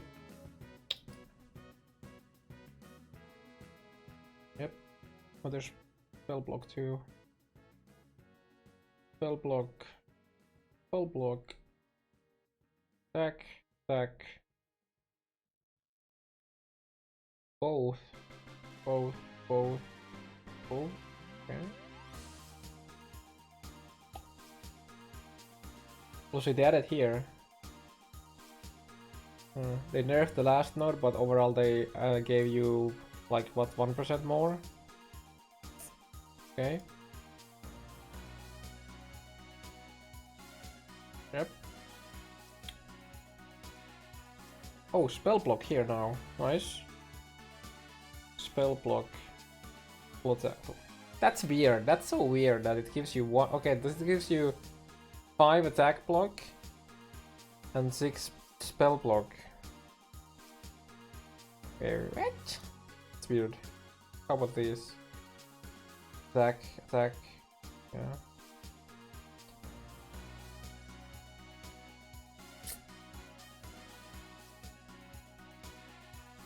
Oh, I haven't even checked the Ascendancy yet. Let's not do that yet.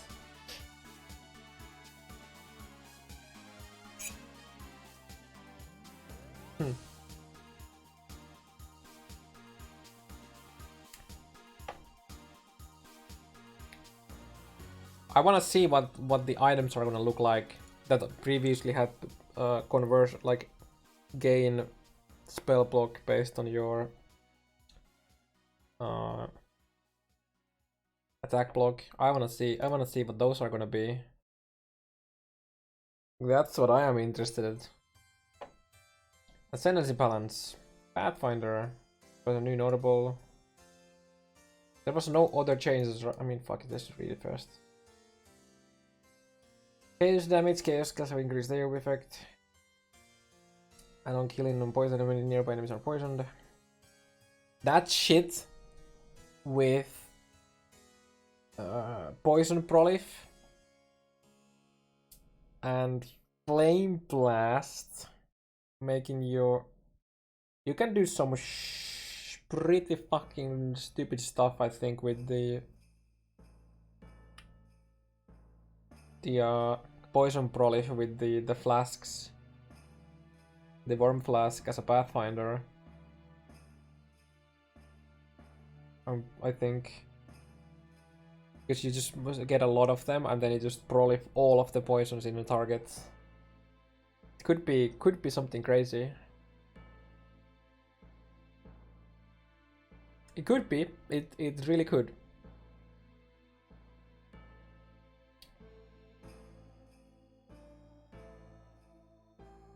Added a new notable which regards nature's disposal, more gain physical damage to extra chaos, physical converted to chaos, more chaos damage to attack skills.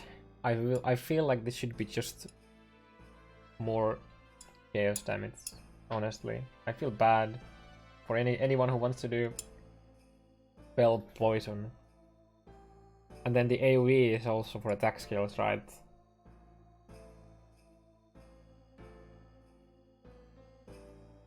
Oh wait, no, it was just chaos skills. Feels bad.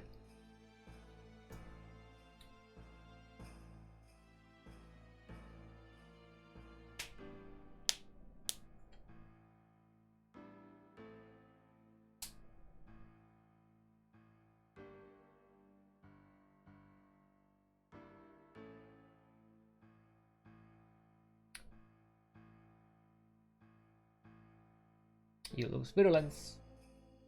Lower. I really want to see if we're gonna see some virulence uniques that give you bonuses or your minions bonuses based on that.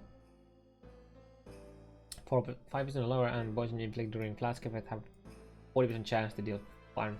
See, like this is like this here, pretty dope. Passive leading to this notable grants 15% increased chaos damage and increased effective flask. Yep. So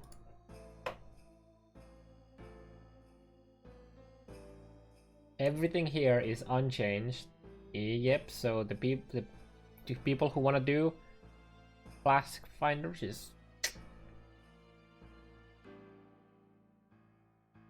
now remains to be seen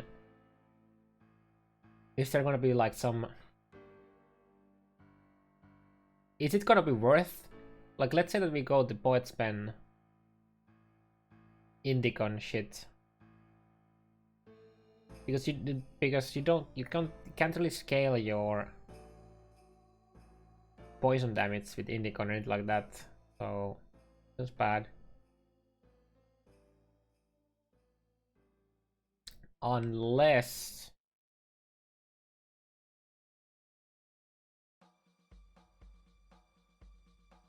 well, no, it only affects the dot from ED. It doesn't affect poison if you poison with ED, which is kind of sad. It could have been pretty OP, but it doesn't work. Guardian. Prayer of Glory has been replaced by new notable Radiant Crusade. You and your effects of your other skills deal 20% increased damage, increased AoE effect for each summoned Sentinel of Purity, so up to 130%? Wasn't it 9, 3, and 1? So that's up to 130% AoE. That's a lot. 10% more damage while you have at least one nearby ally. Wait, nearby ally, not minion, so any ally. Cool. Increased buff effects. Sentinels have increased AoE. Huh, kinda cool.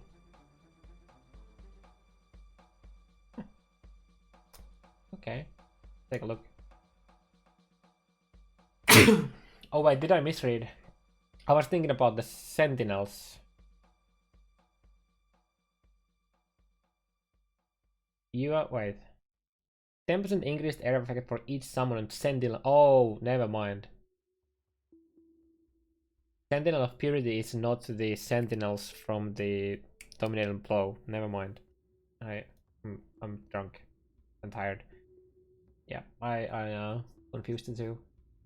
That makes a lot more sense now. So that's only 40%. Block attack damage. That's the same still, I think.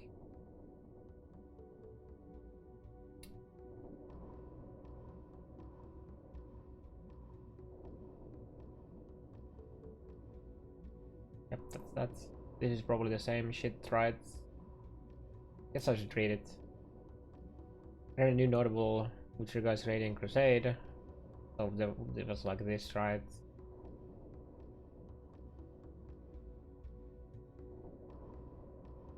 Oh, that's a lot of accuracy rating. Minions intimidate enemies for 4 seconds.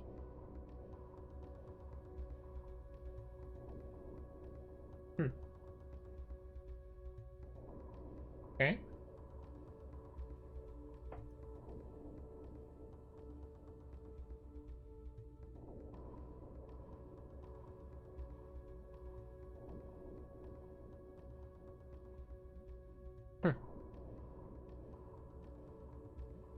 Minion damage.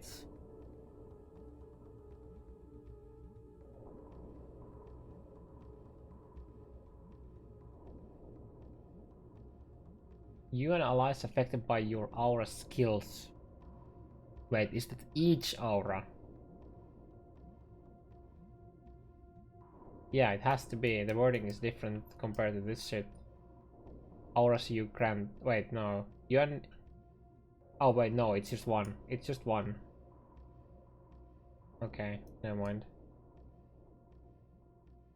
It's just one. Fuck. That could have been really fucking nice for like a low life.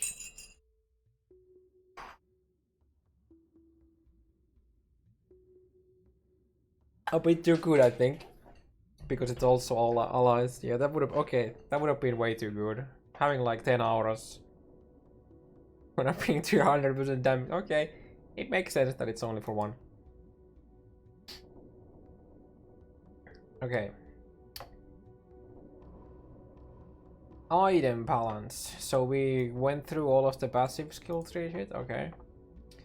Item which previously applied your block chance to spells have all been updated to new chance to block spell damage. Existing version of these uniques will have different values to new versions and cannot be updated with divine orb. Ooh, okay. Existing shape amulets with the lower tier spell block now have 8 to 11 chance to block spell. New versions 4 to 5.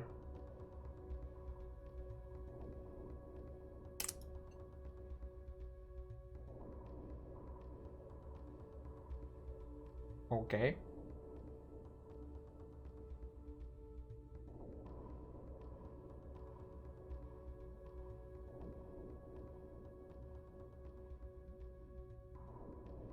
So you can have up to 12% spell block from a shield and 7 from an amulet. Previously, these two items could make you...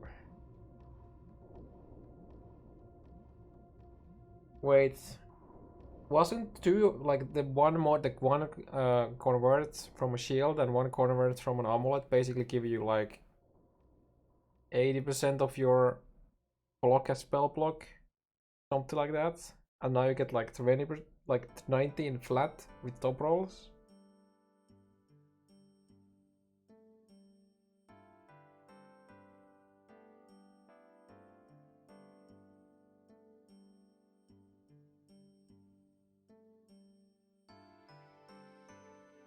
Yikes. That's a nerf.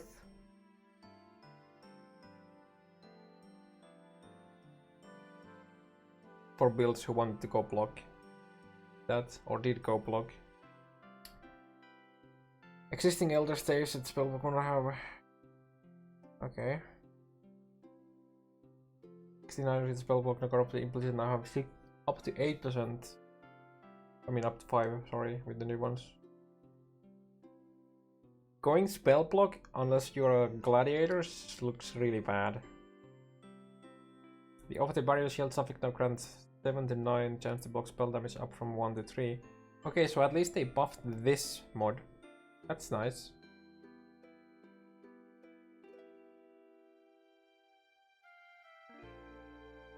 So you could have like 19% from the shield, Shaper shield with the suffix. Sorry, 21, and then up to 28 if you have the Shaper amulet too. So that's 3 T1 mods with perfect rolls. Oh wait, never mind, it goes all the way to 12 with the better one, so that's like what, 20? Yeah. That's 24 plus 9. Right, here, this, so that's 24 plus 9 from the... Oh wait, no, wait. So 12, 24, and then the 7%, yeah. Like for 34. That's 3T. That's a shaper item. Sorry, 2 shaper items with T1 perfect roll shaper mod, and then a perfect T1 block spell block.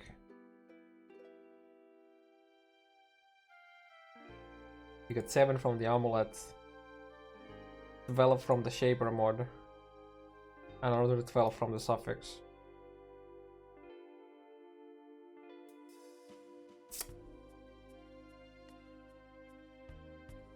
Okay.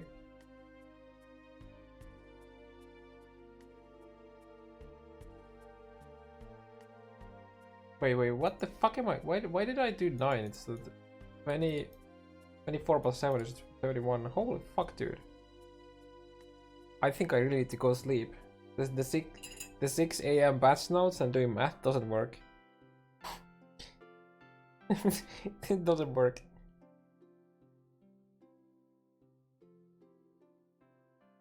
I like how I shit on Tarky's math on how to calculate how much they nerf the damage of traps, and then I can't do like fucking simple like adds. God damn it, dude. Animals no longer specify that the primordial items you must have summon as only comes with jewels. Yeah, I remember one of the new unique amulets was primordial, right? That's pretty nice.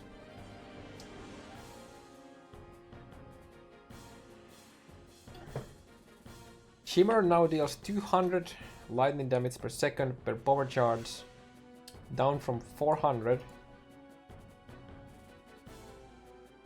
Using a divine orb or an existing copy of this item will upgrade the item with the new base values.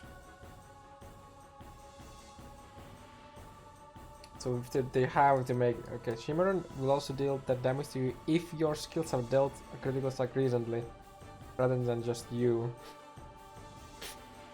That means that you will take damage if any skill, including Trap Totem Mind, deals. You know what? If you're a trapper, you don't give a fuck. If you're a trapper that gets 20% regen, this 200% with 80 resist because you're using a fucking lore weave does not much.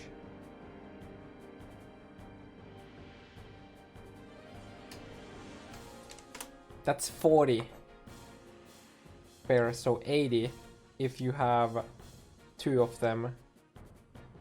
Let's say that you have 6k life. 6k life with 20% regen.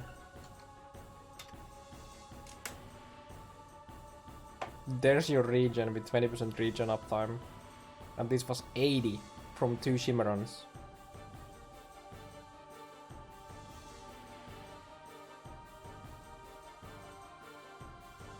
I'm just saying that this doesn't do shit, okay? Anyone who thinks that this will do anything for a trapper or a miner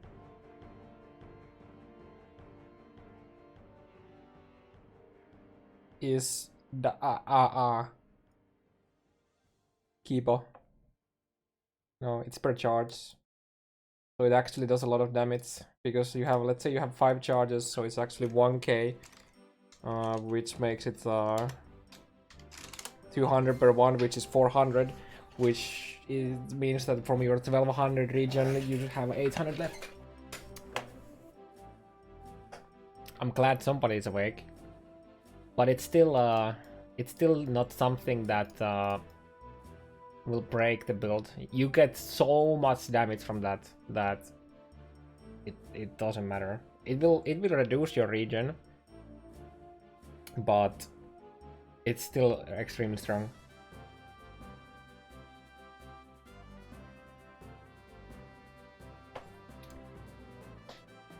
It's just not like free shit for you anymore, like it was previously.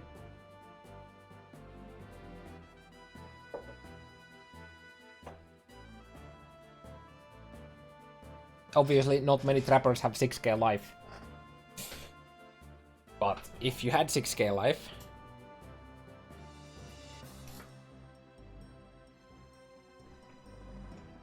and you had permanent uptime of 20 traps triggered, which you always don't have, but you get the idea. Yeah, Void Barrier is still really fucking good. Like,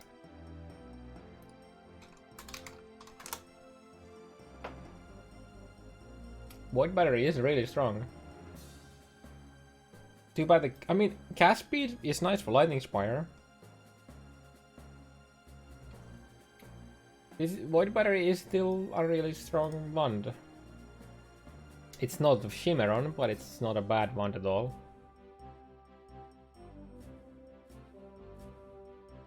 Hope Serve now deals 200 instead of 400. Let's increase attack speed. Ooh. Cool. That's nice. That's nice. Nebulos now deals 200 down from 400. That's... Dude, that's a buff. That's a huge buff to the Nebulos Jug. Cool. This is actually a massive buff. Damn. Kinda wants me to play it again now. Hopes is crit. Oh yeah, but this here is nice. The attack speed on it.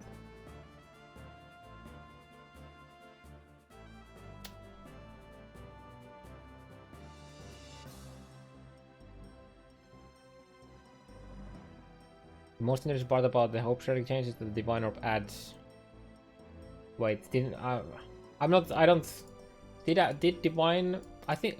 I'm pretty sure Divine didn't add mods previously. It's like a... They did something nice new, but... The attack speed is nice. Combat focus now causes elemental hit to deal 50% less damage of the prevented element. Including damage that's converted from the prevented element to an element.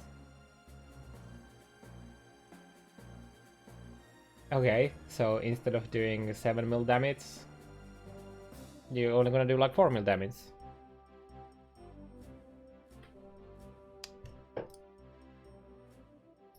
Okay, whatever. It's a nerf. I don't think it's a nerf of enough caliber, but I think it's a nerf. Yeah. I like that this keeps. I think this is, instead of just like making the conversion not work, I actually like the way that they're doing it. I'm not sure if the damage, like the less damage here, is enough, but the fact that they are keeping the mechanics is kind of cool. How to give them that.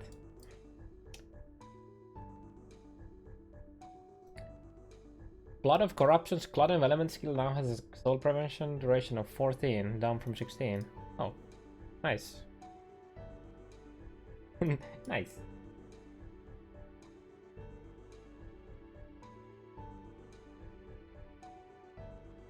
Items which previously applied to your block chance, the spells have all been upgraded to new chance to block blocks. Have a different value. Existing have 15. New versions fell to 15.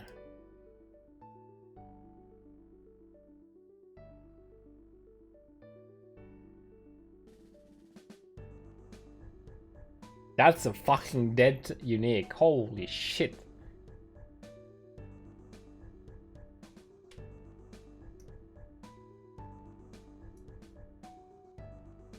Reckless defense is up to 4. Wasn't it like 10%? Wait, wasn't it 20%?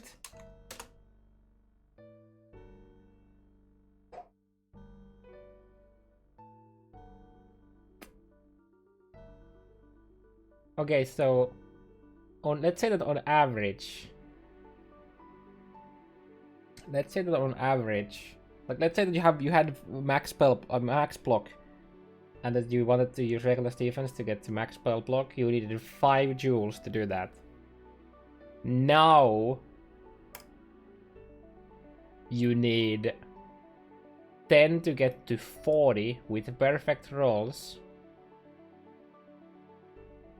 And then another 8. Oh my gosh.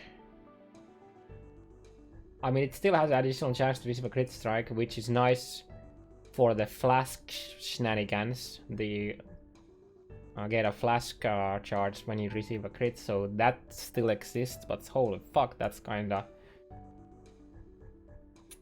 Oof.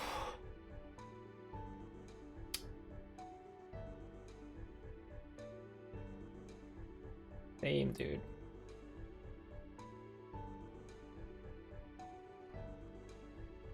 Spell block got hit like so freaking hard.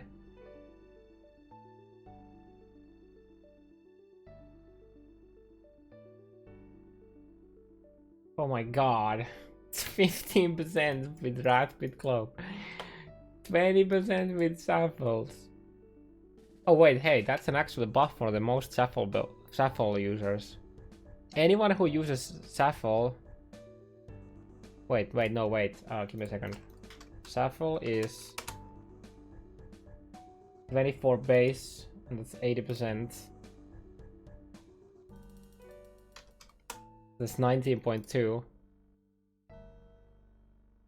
That is a potential buff to Shuffle use. Oh my god. Shuffle for people who don't invest into any block actually got buffed.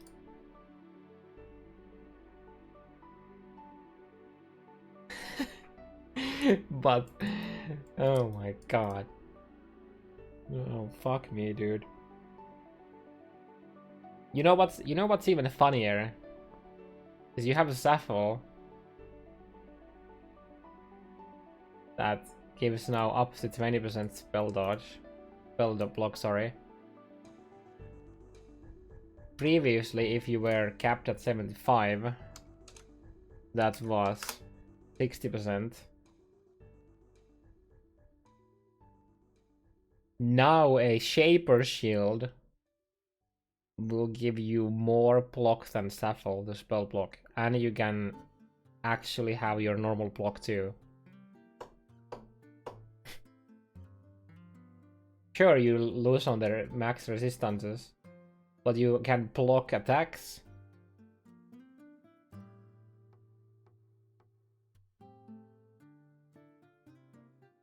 The shield rolls could change too. I know, but you can have a 12 plus 12. Assuming they actually stack. I don't know if they do stack.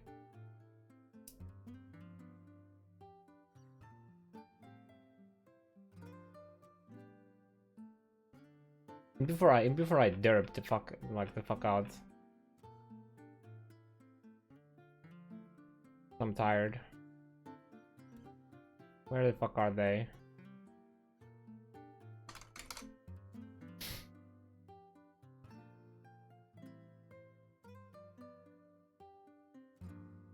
Where are you? Where are you?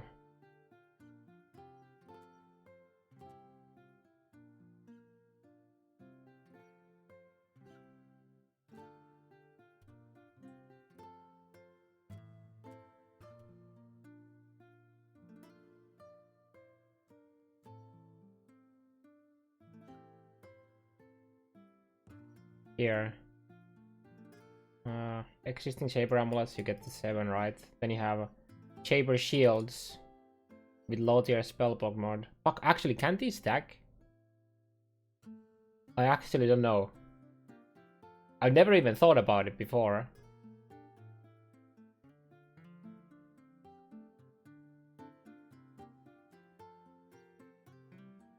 Because you have the off the bulwark that is now up to 12% chance to block spell damage, and then you have the Shaper mod. Is it the same? Is it just does it belong to the same family so it doesn't stack? I guess it makes sense if they don't stack. Just like +2 fire and +2 lightning and +2 cold don't stack. I don't know. Can you get both? I actually don't know. I don't remember ever seeing having them too. But if you can, then you can get up to 24 because you have the higher tier spell block up to 12%, and then you have the off the bulwark that goes up to 12, so that's 24, which is 4 more than the Sapphal's spell block.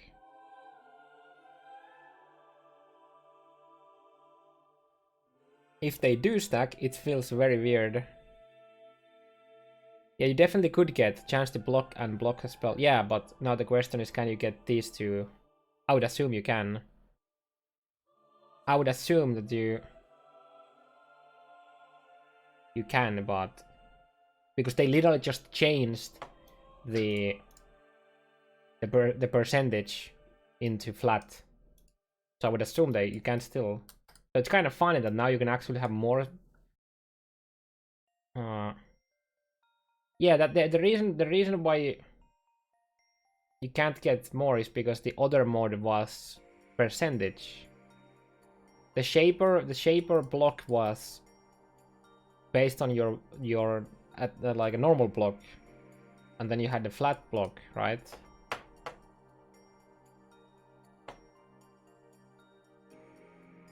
PoE DB. I hope they didn't update this shit yet. Shields.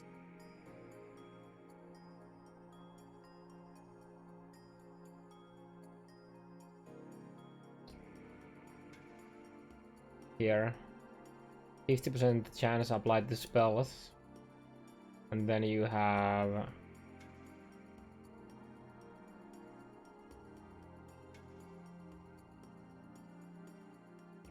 Oh wait, this is wrong base.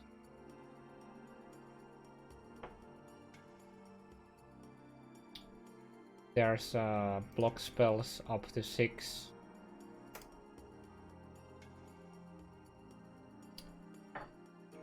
Can exist. Yeah. So you can get up to 24% block chance. Assuming they are not changing them to be the same family. Okay. Where's my Sapphal's?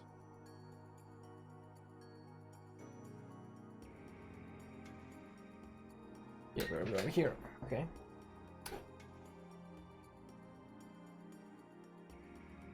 Oh my god. 6% from Rainbow Stride. Oh.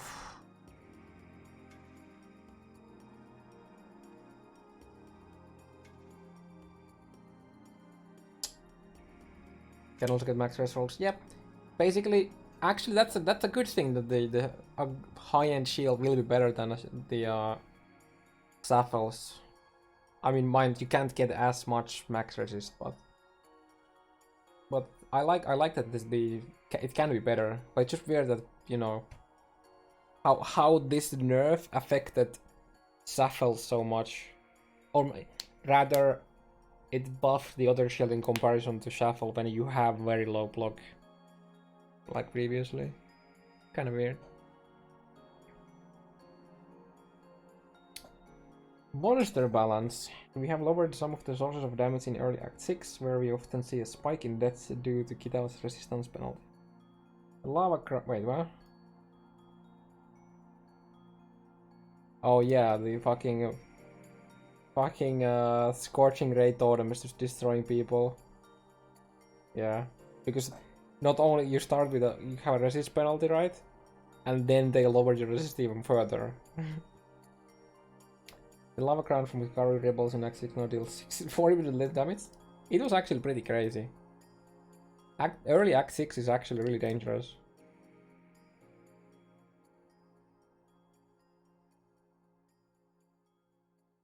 Becomes Vanguard now deal 35 less damage with the scorching ray totems. They also upgrade less frequently. Note that this damage reduction does not affect player specters. Okay. My heart skipped a beat there. Updated trap models used by many older monsters. Okay, cool. Case of shield throw used by monsters down will now explode into second person when they hit the target. Okay. Okay. Map changes. Zana missions have been updated. Now when you encounter her, she will offer a selection of different... Wait. Now when you encounter her, she will offer a selection of different maps and mission types for you to choose from. Wait, what? Whenever you see Zana in a map, she asks you what you want to do and you choose?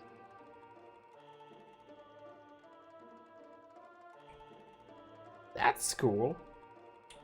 The maps she offers are always the same tier of the map you are currently in, or one higher.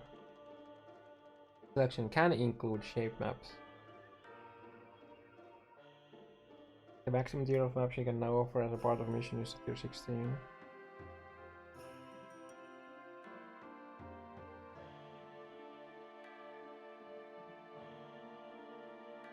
We added a bunch of new mission types to work previous league mechanics reach in their missions. Oh shit, that's kinda cool. I like this. This is nice. This is very cool. Shorten it, the random shape or time freeze immense quite a bit. Oh, yes!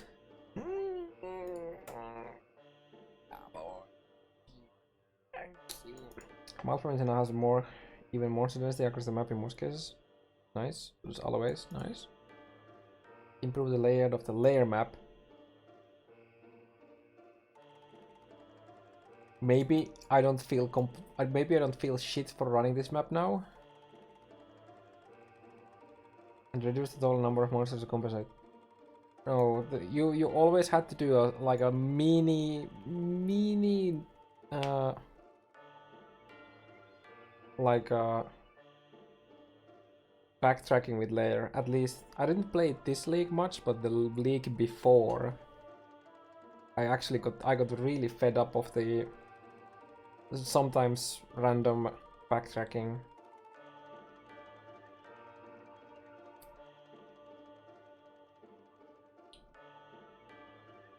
Like I got really annoyed of that shit. Nerfs queer farming. I mean, if they streamlined the map more, it's gonna be faster to run the map. Therefore, you can run the map more often and faster than needing to do backtrack. So I wouldn't say it got nerfed. Not sure about this though. Remains to be seen. Unique map cardplane can no longer generate certain layouts that allow you to bypass one of the mini bosses. Oh, I think it happened to me a couple times. More mouse run means more investment. But investment doesn't necessarily mean nerfed query farming.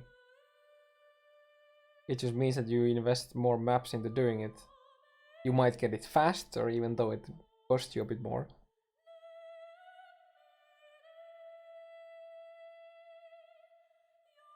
So I guess if in the case of nerf you mean the cost to get it is now higher, yeah, maybe.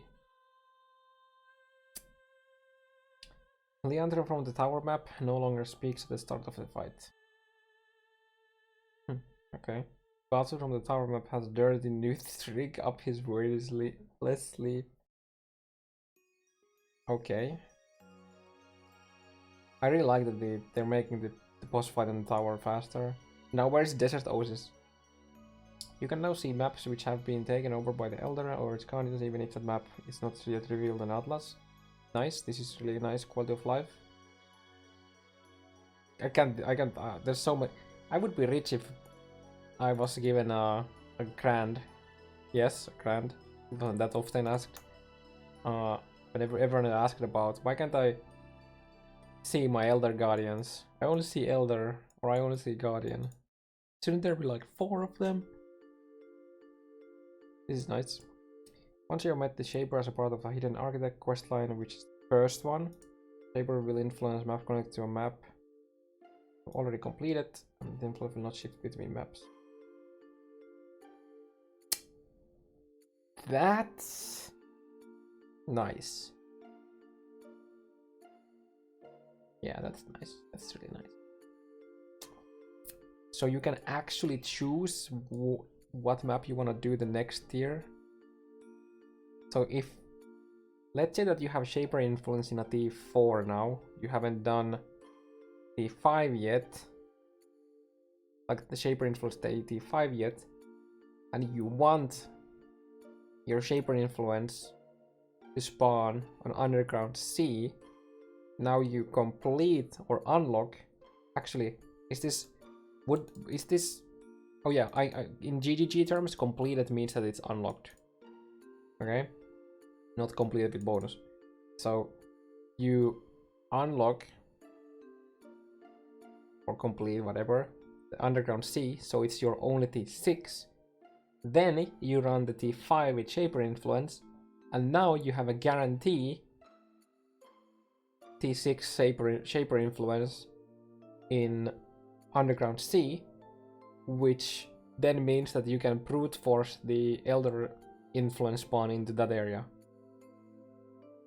That is nice. You know what it's nice? Because 99% of the players who play Souls One don't even think about that. But that's actually really nice.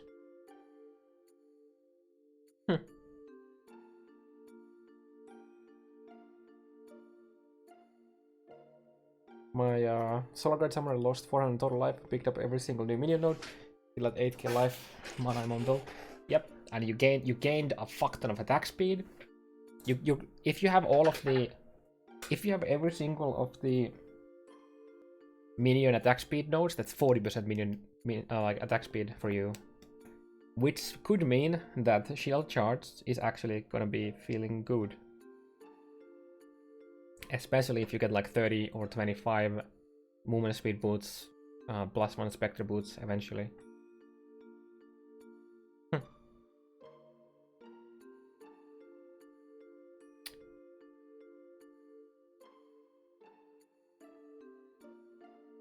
Yeah, Guply, did you understand what this was?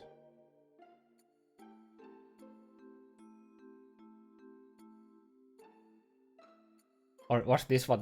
Which one did you ask? Did you ask about the? Did you ask about this, or did you ask about the later one?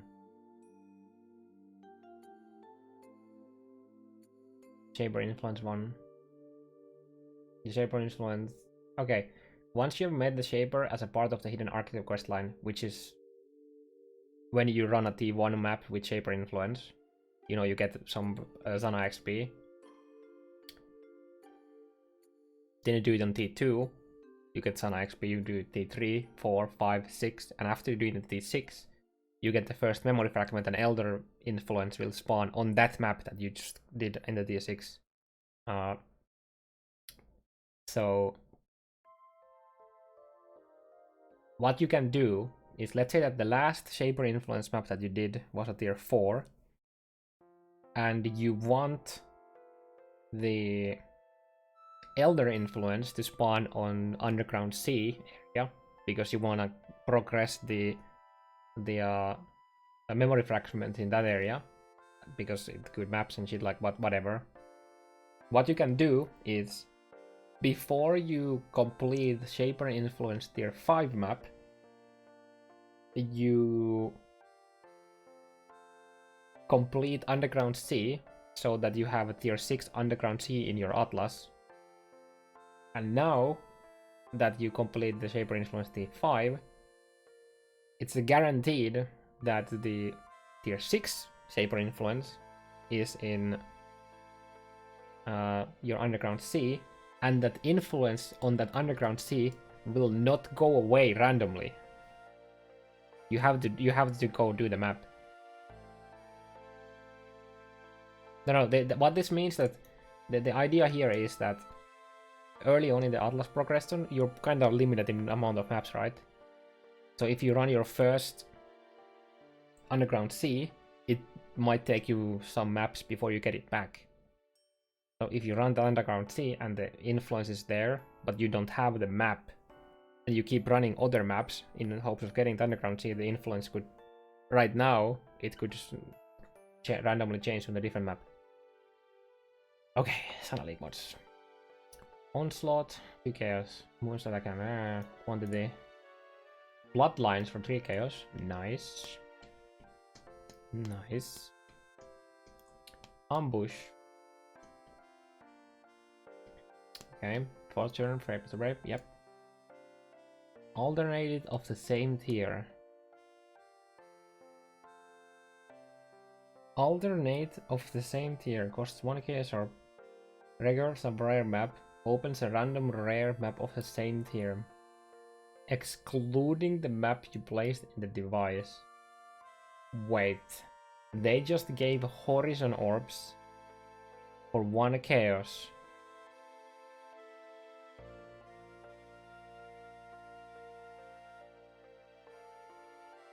I guess it's just time to delete my Atlas guide at this point.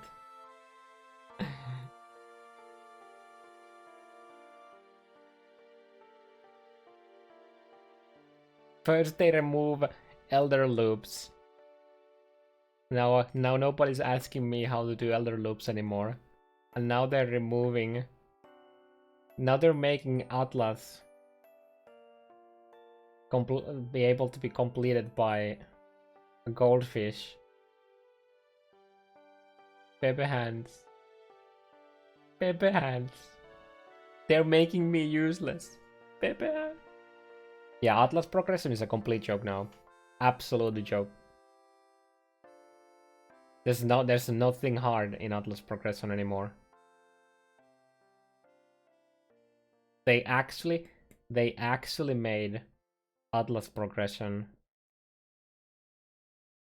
complete retard proof. Pepe hands. Nerf to car buffed me. No, this is really good for the game. This is really good for the game.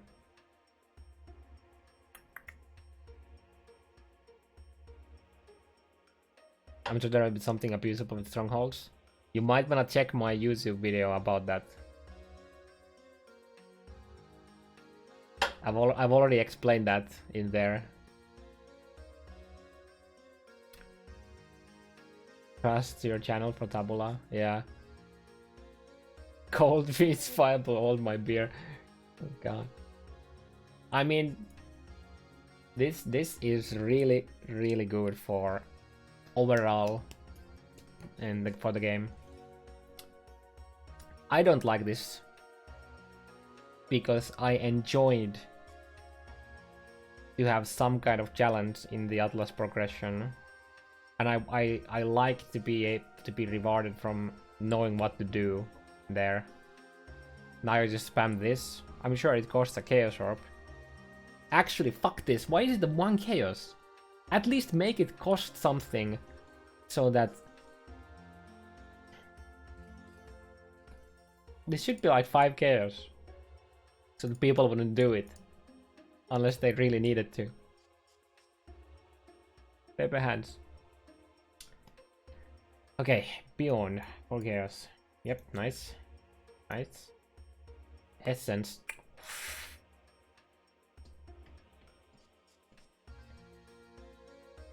I like this. I like this. Essence is amazing. Not sure I'm gonna be doing it much, but I like Essence.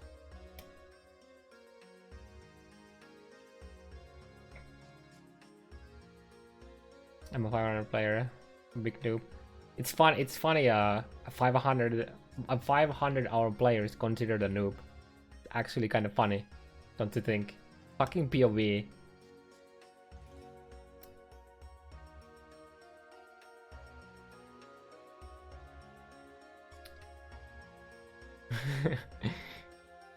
It's just that it's 4 chaos.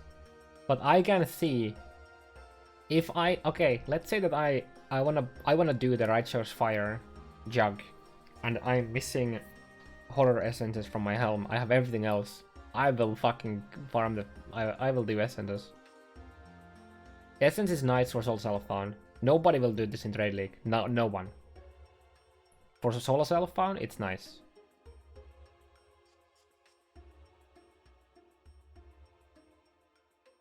Also, this is I think this is like area contents.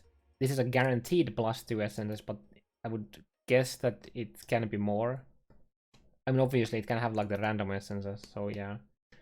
Level 6 regards memory fragments. Shape T1 to T5 map.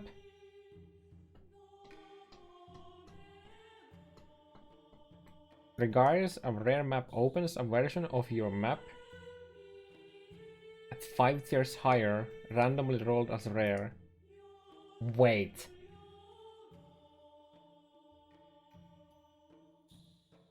That's actually amazing.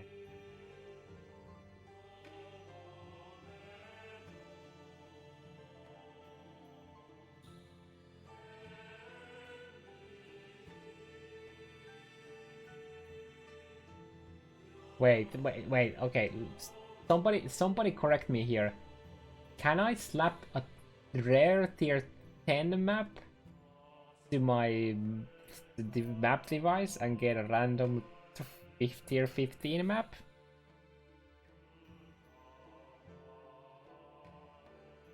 Or is this limited to T1 to T5? Oh yeah, it has to be. Oh, never mind, because it's here. Yeah, okay. So this is T1 to T5. Level 7 Nemesis. Who cares? Templar safety. Okay, so this gives you up to here.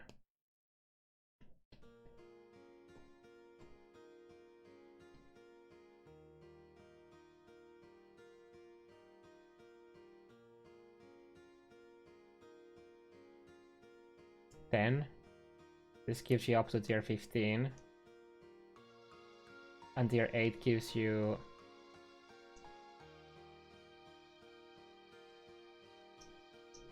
for 15 chaos.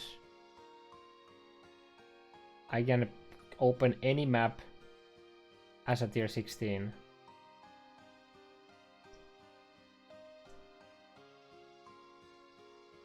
Or I can use any map with 15 chaos to open a rare tier 16. With a chance to be corrupted. Yikers.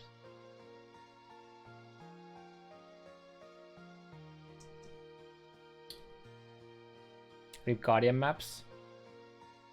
No. This opens any map as a tier 16. It doesn't give you Guardian maps. It opens any. Oh wait, no, wait. This opens a version of your map. Opens a version of your... Okay, so wait, these are actually... Okay, never mind. I misread this. So... Okay, cool. So... That's actually interesting.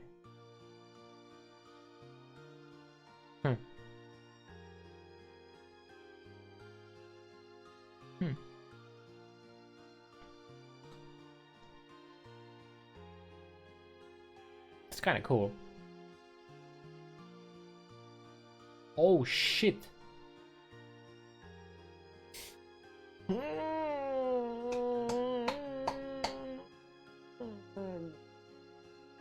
This is really nice.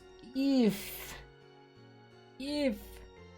Harpy shards are actually droppable and not like they were last time around, where you fucking didn't find a single one. That's the big question. How common are Harpy shards from these?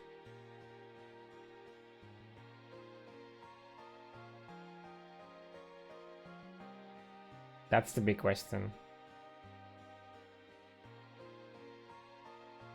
Do you think Thunder is dead now?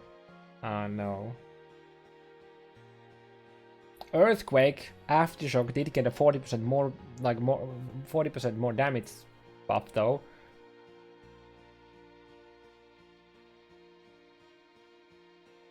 We had a Harpy Zana mod in the base theory. Yeah, but that was the fucking Harpy shards didn't exist. The fuckers didn't exist. Elder maps are only 15 games now. It's in a way, it's kind of weird though now that... Okay, there's a few things we don't know, right? We don't know... Okay, so it opens my map as a tier 16. What happens with if I chisel, if it's a chiseled or not? Will that do anything? I mean, there's a chance that it's a corrupted. So if when you're opening maps like this, you better have a good build that doesn't like you can get some ridiculously hard maps because you can't roll them, right? Like you can get like multi damage mods with minimax and whatnot.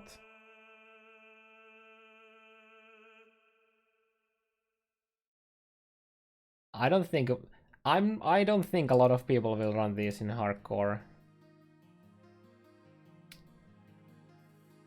Because they can be so extremely dangerous. You can get absolutely like insane maps. Also remember this is level 8. This level 7 for the 15 maps sounds kinda nice.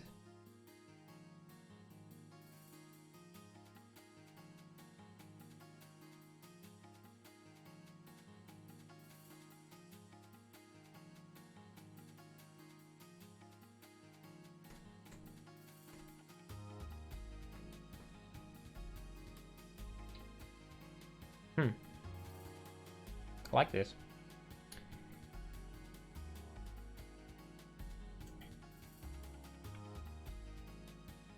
There will definitely be people in softcore who will do this, I think. Unless elder maps are extremely easy to sustain during the league and shit like that. But I think we will see people do this. In softcore at least. In hardcore, not so much. Unless you're playing in a group with like some crazy supports, then I can see this being used.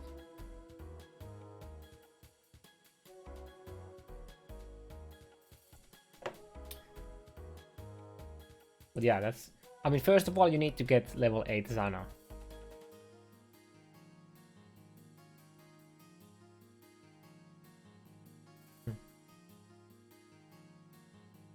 There's some I welcome these changes.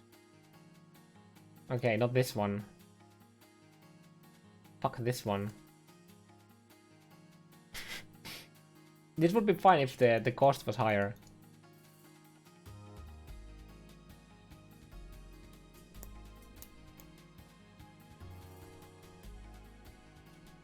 Can I ask a question about fragments 11 to 15 shortcut? Spawn Elder in a T11 map after you have 10 memory fragments and then you get everything.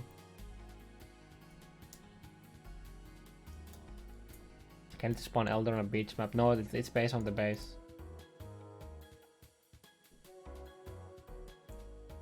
Like if you have, let's say you have an Elder on a, let's say that you have an Elder on a Underground Sea, which is T6. If you do this on the Underground Sea to get it into the 11, it's still a yellow map in terms of Elder level. Except though that there's a bug that lets you bypass some shit. I hope it gets fixed. I'm not gonna talk about it. I hope it gets fixed. It's also very weird. I don't really know exactly how the bug works, but there's some stupid shit in there.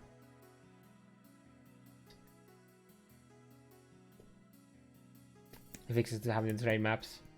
I mean, yeah, I totally get it. For the overall for the game, I think this is a really good thing. I personally don't like this because this makes it feel really easy to get my Atlas done, and I enjoyed Atlas being somewhat of a knowledge thing instead of just, you know, getting everything for free. I mean, you already get every single hard to obtain map except 1 in T2 and 2 in T3 for free from Zana.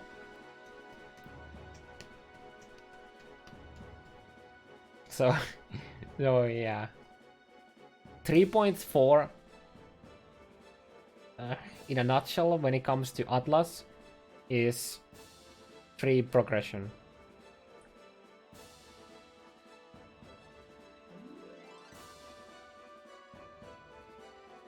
I mean, if you're missing one map in your Atlas in a tier, it's gonna be cheaper to buy it than to do this. Except if you're doing like T16s or T15 or something like that. What this means is it will be extremely easy to get to all Guardians in solo cell phone. All you need is to get 1 tier 15. Also, one thing that we need a clarification on is what happens if I put a T15 shape map in there? Will a T15 shape map open a random rare T15 that is a shape map, so any of the T10s shaped into T15, or will it open any, including the non-shape ones? I'm assuming that a shape map will open a shaped T15. I assume that's it, because that's how Horizon works. But if that's not the case, then it's extremely easy to get into. You don't have to do any of the T11 to T14 normal red maps to get into Shaper if that's the case. But even if that's the case, all you need to do is progress 1 quadrant of the red maps to 15s, and then you do the T15 with this, with a build that can handle them. Like summoner, trapper, miner, totems, you know. This here makes it even more important to start the league with a build that is actually really good and it can do most of the map mods. This here makes me even more leaning towards making a summoner.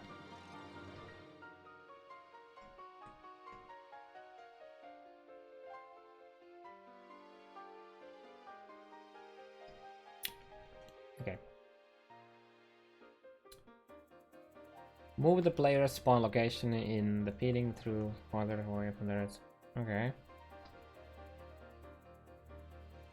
Improve walkability in an area in and around. Wait, in and around Oaks Camp. Okay.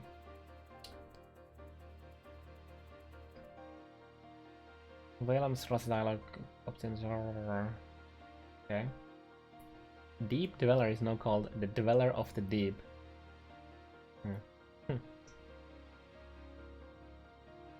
The other option was Granddaddy Crap. Why didn't you do this? That would have been so much better. At least Shimmeran Arctrap build is dead. It's not. Now you just have a bit less regen. For mapping, it's not dead. For bossing, it's a bit. I mean, for Uber Elder specifically, it's a bit more. Yikes! But it's far from dead.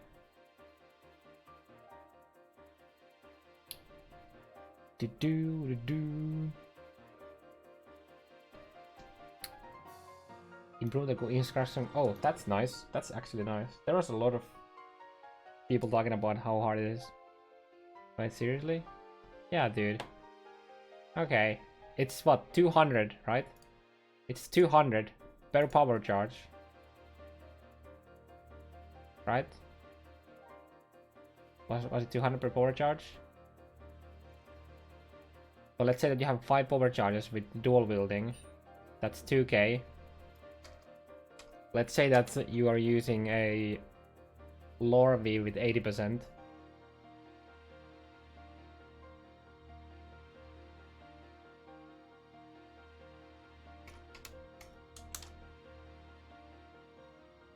So you're reducing that much, so you have 400 degen. I guess should be doing this instead. Fuck me, dude. God. Okay, that's the degen. With 5 power charges and 2 shimmerons with 80% lore weave. That's the degen. If you are a trapper with, let's say you have 5k life, and you maintain the 20% region, which is very easy if you have the Shaper gloves, that's 5 thrown traps. Like 5, you throw traps 5 times.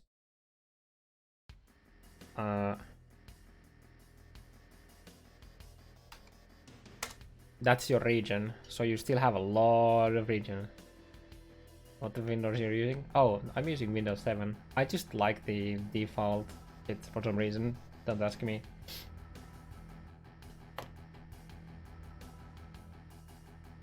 It's a skin. Yeah, it's a Mintx.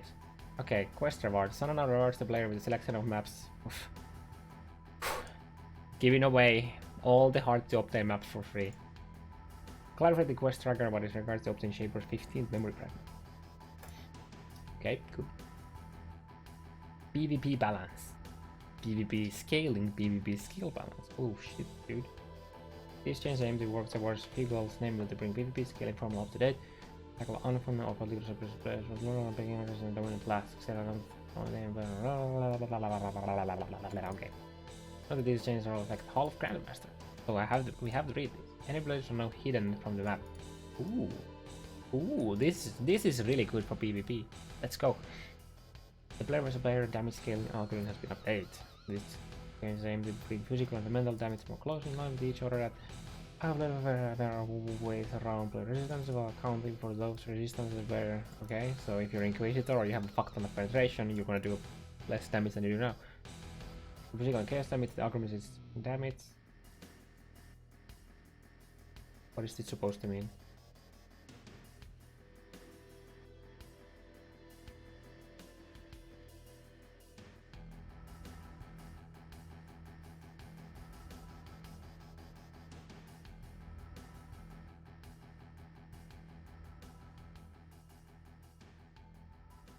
What do you think about the consecrated path skill?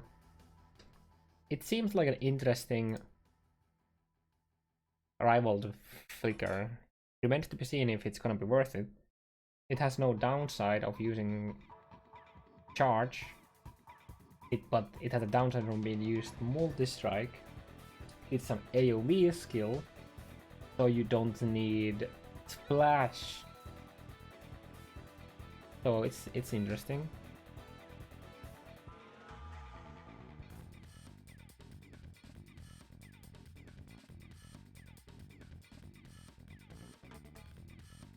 Like should this be like division marks of damage divided by time divided by 100 multiplied by 0.6 times 100 times time, I guess. You can no longer gain flash charges during a PvP round. Oof. Active source of flash charge gain. Oh my goodness, that's pretty hefty nerf for high-end Pathfinder shit. Trigger supports trigger skill thing elaborate skill support. Okay. Oof. Okay. Okay.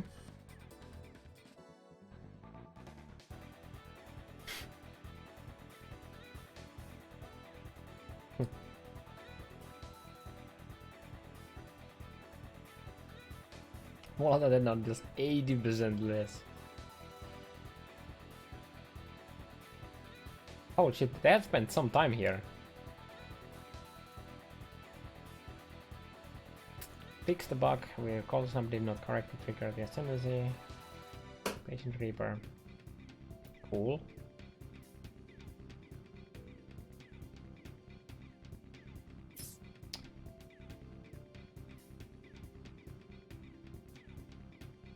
Fix the bug where skills with cooldowns and cooldown overrides, such as call symbols where supported by transform the supports with cooldowns. Dude, I'm getting so tired. Damn. Okay.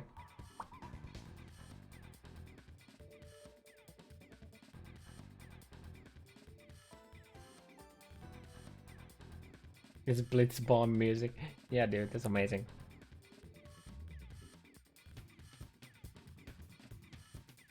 That's not multiply, that's raised to the point power. Oh, fuck, you're right. Not multiply. Oh, huh. See, I'm tired.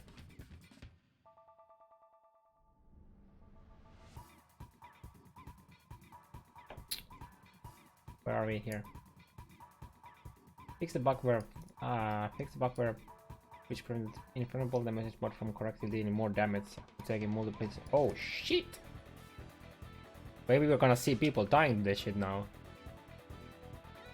Fix the bug where blade vortex attacks carried across areas could deal damage during players. Oh shit! Wait, this is like the fucking old. You know, thorns, where the faster you hit the faster you're gonna die. Is there gonna be like a cap to this, or you just like infinite amount of damage to the shit by hitting it fast? Monka.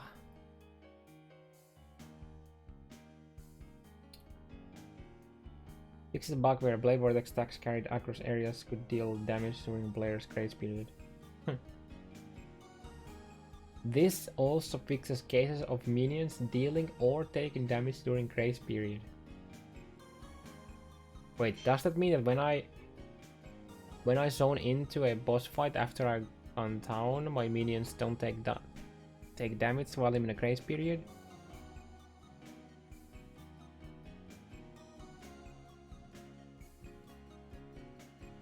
That's pretty nice if that's how it is.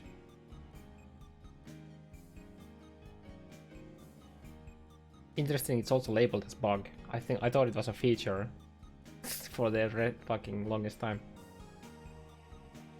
Fix the bug where casting Scorching Ray into very nearby terrain would cause all of the grass in the entire instance to burn. Damn. I wish I had saw this. This sounds like a cool bug. You know, you go into a map with what's the T8, the poison map.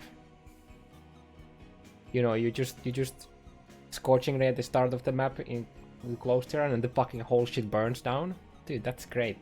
Fucking wildfire, let's go. Oba.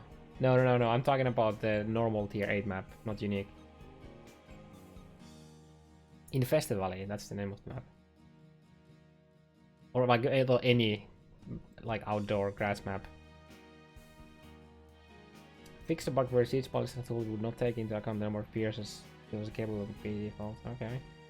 Fix where a bug where players with Watcher's Eye mod blinds enemies when they hit with the blinds enemies when they hit you while you have grace. Will blind you if you hit.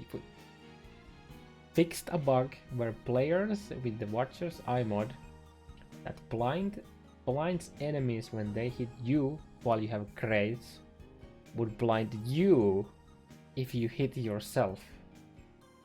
Oh, so if you use like the reflect shit. Okay. Dude, too much English for me at fucking 7:30 AM already. Oof. I have been like a fucking 12-hour stream or something like that now. People were literally like snapping their eyes with the fucking, you know, things. like screwdrivers. Fix the bug which caused some terrain in the coral ruins to be inaccessible. I guess nice. Where you would become stuck and oof. Reminds me of teleport in fucking last epoch when it bugs out and just nothing happens for a while. Like you just can't move. Fix the bug which caused some monsters to spawn outside of the walkable area in Ashen Fields. Made significant improvements to many cosmetic pets, which were snapping between two animation states. Okay.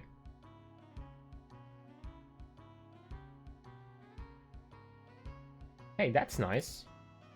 That's a buff, boys. Fixed several issues where wall oversoul and variants would appear to behave strangely for players who enter the area while the fight was ongoing. Nice, I guess. Nice.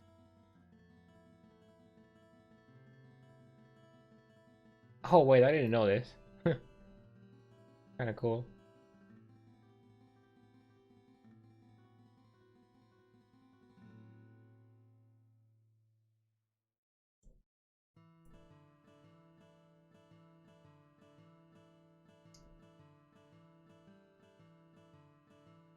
Fix the bug where hits against skilled enemies that were random from you.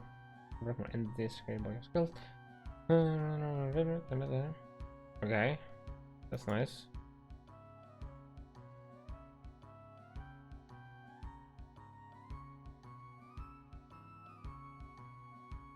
Fixed a bug where due to rounding errors, level 23 purity hours were not granting 1%.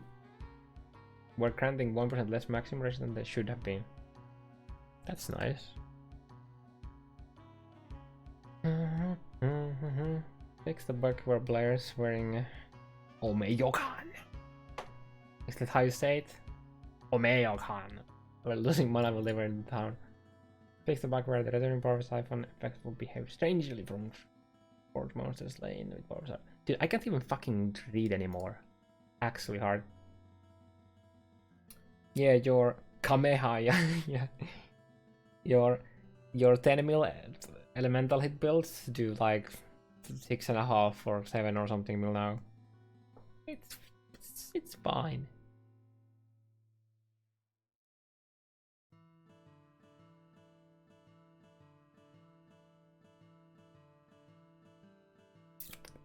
Fix the bug where the Hierophant's Arcane Blessing could keep traps, totems, and binds Arcane Search instead of the player. That's nice.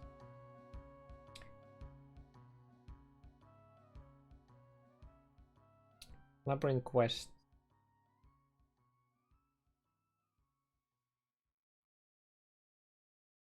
Fixed a literal bug. One of Jena's warflies which had the Ingor flavor text. Okay. I like the italic, like the...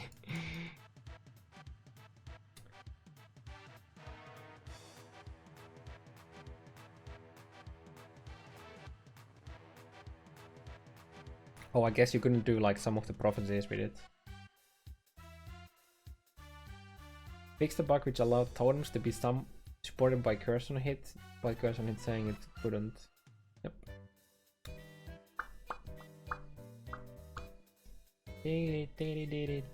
Now I'm thinking about fucking riding chocobos. Dude, can I go sleep and ride chocobos in my dreams? Let's go. The TLDR version of the patch note has to wait until tomorrow until I've slept through this. How long has this been going anyways? 2.5 hours? 3 hours? I don't fucking know anymore. When was the tweet? When was the tweet to Bex?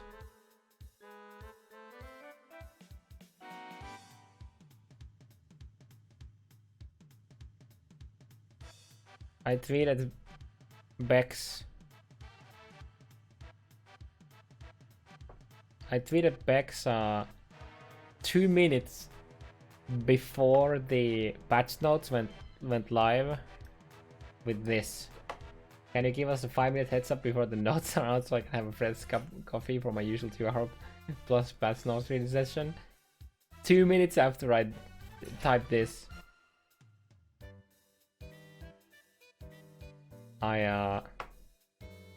We got the patch notes.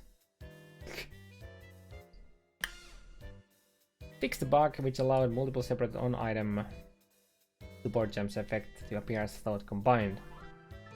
Wait, support the bug which allowed multiple separate on-item support gem effects to appear as thought combined, resulting in items which claim to support socketed gems with level 30. Oh yeah, those are, yeah, I get, yeah. I remember those items. And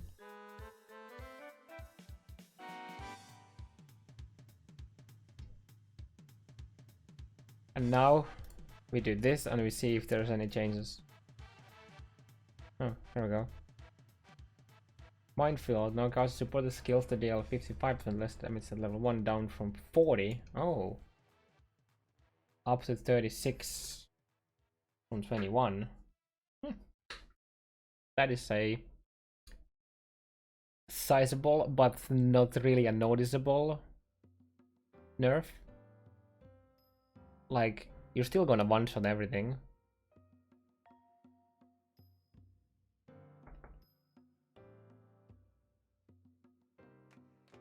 Yeah, I think that the elemental hit nerf is, of course, it depends on how much. Okay, let's say that you're doing the fire conversion, which you know this is the way to go, right? Let's say that you have a lot of, like a lot, lightning and cold damage on jewels, for example, and jewelry and shit like that. Then it's can be more compared to if all of your jewel and jewelry were just flat fire damage instead.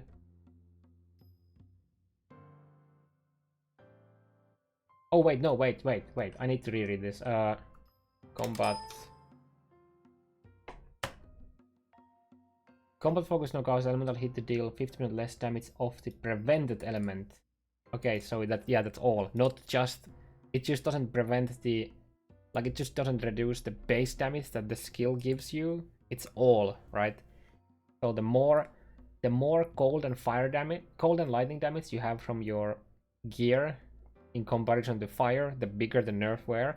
But I guess that's just another, like, a min-maxing situation. So now instead of taking any elemental damage from jewels, you prefer fire damage.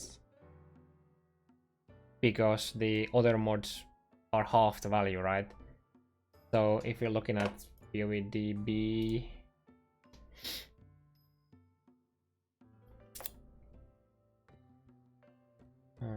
item mods, tool. No, fuck. So now not the ones, some bows.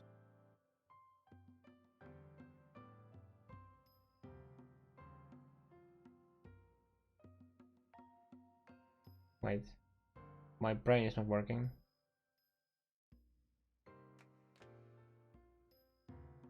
It's a 30% damage loss overall.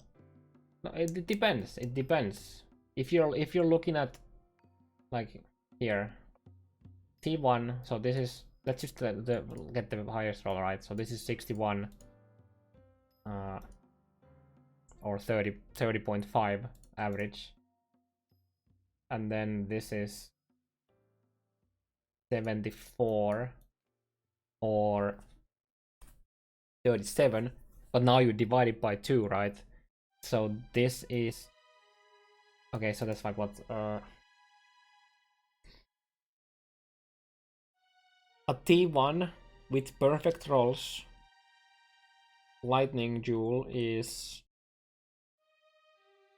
74, so that's 37, so that's like what, like 18 and a half average. Please correct me if my math is shit. 18 and a half, which is basically the same as like this, so T2 or something like that. Like, it's not terrible, but it's far from these, right? So you obviously prefer fire damage on your jewels now, where previously you didn't give a fuck what did you get, as long as you did get an elemental damage, right? But yeah, I think that was the long ass patch notes reading. After I've slept, and I think I'm gonna make like some notes, and I'm gonna make like a quick as in 20 to 40 minute TLDR, I guess. But yeah, here's for anyone who wanted to see the whole polling reading session.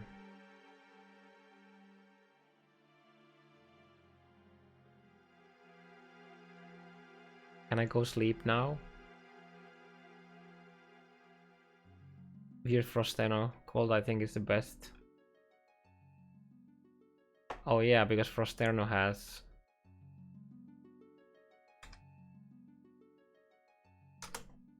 Like what?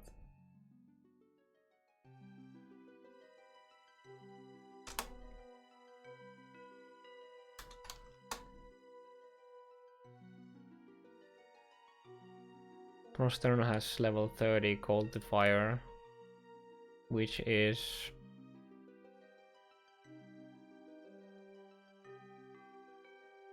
No, you still want fire. Because it's always... Yeah, you still want... I think, wait. How far it is level 30? 39%.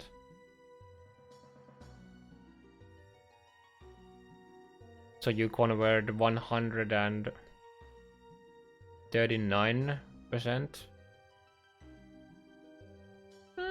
It's close, but yeah, you want fire, then cold, and then lightning in that order. In that case, I don't think. Yeah, I don't think even with Frosterno you want to have cold over fire. But previously it was whatever. Cold was the best. Now I think fuck. It's easy to calculate, right? So you have 50% from the skill gem, you have 50% from other fire, you get up to 39%, so that's 139% converted. So if you look at the T1 here, so that's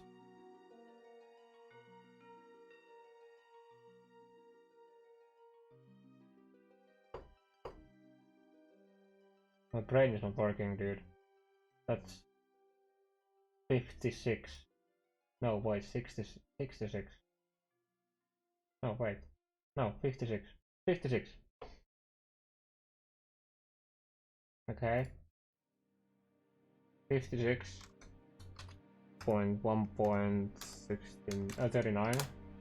That's 77 divided by 2. So that's 30. That's like 39. Right? This is... Oh, actually it is. Oh, never mind. Yeah. Alright.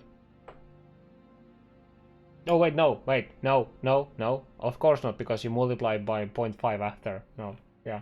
So you definitely want the fire first. Then cold, then lightning. In that order. Dude, I'm so tired that I'm believing other things even after doing the math, because I forgot to do one math after, like one of the calculation after. Yeah, dude, that's it. I'm so sleepy. I need to get sleep. I've been streaming for 12 hours, which of last like some 4 hours I'm just reading the fucking patch notes. Ooh, at least my sleep schedule is really good for the delve. You can convert over 100%. You can... Okay, so I guess before I go to sleep, you have shit like supported skills have 50% of cold damage converted to fire damage. Okay, if you have Avatar of Fire, you get another 50% of cold to fire, so that's 100% of your fire, right? This is conversion. This is now conversion, like converting another damage type to another. But then you have shits like gain, like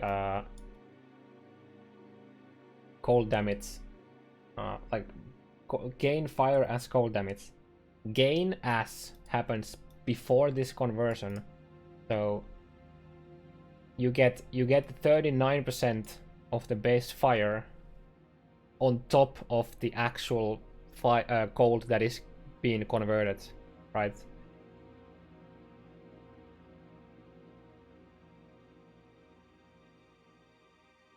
Yeah, the gem is yeah. If you miss the gain as well, that makes sense. But yeah, I am gonna take off now, and I'll get the TLDR version done tomorrow. Probably when I start the stream. So if you missed this and you don't want to watch the whole shit, I'm gonna do the TLDR on stream too. Yeah.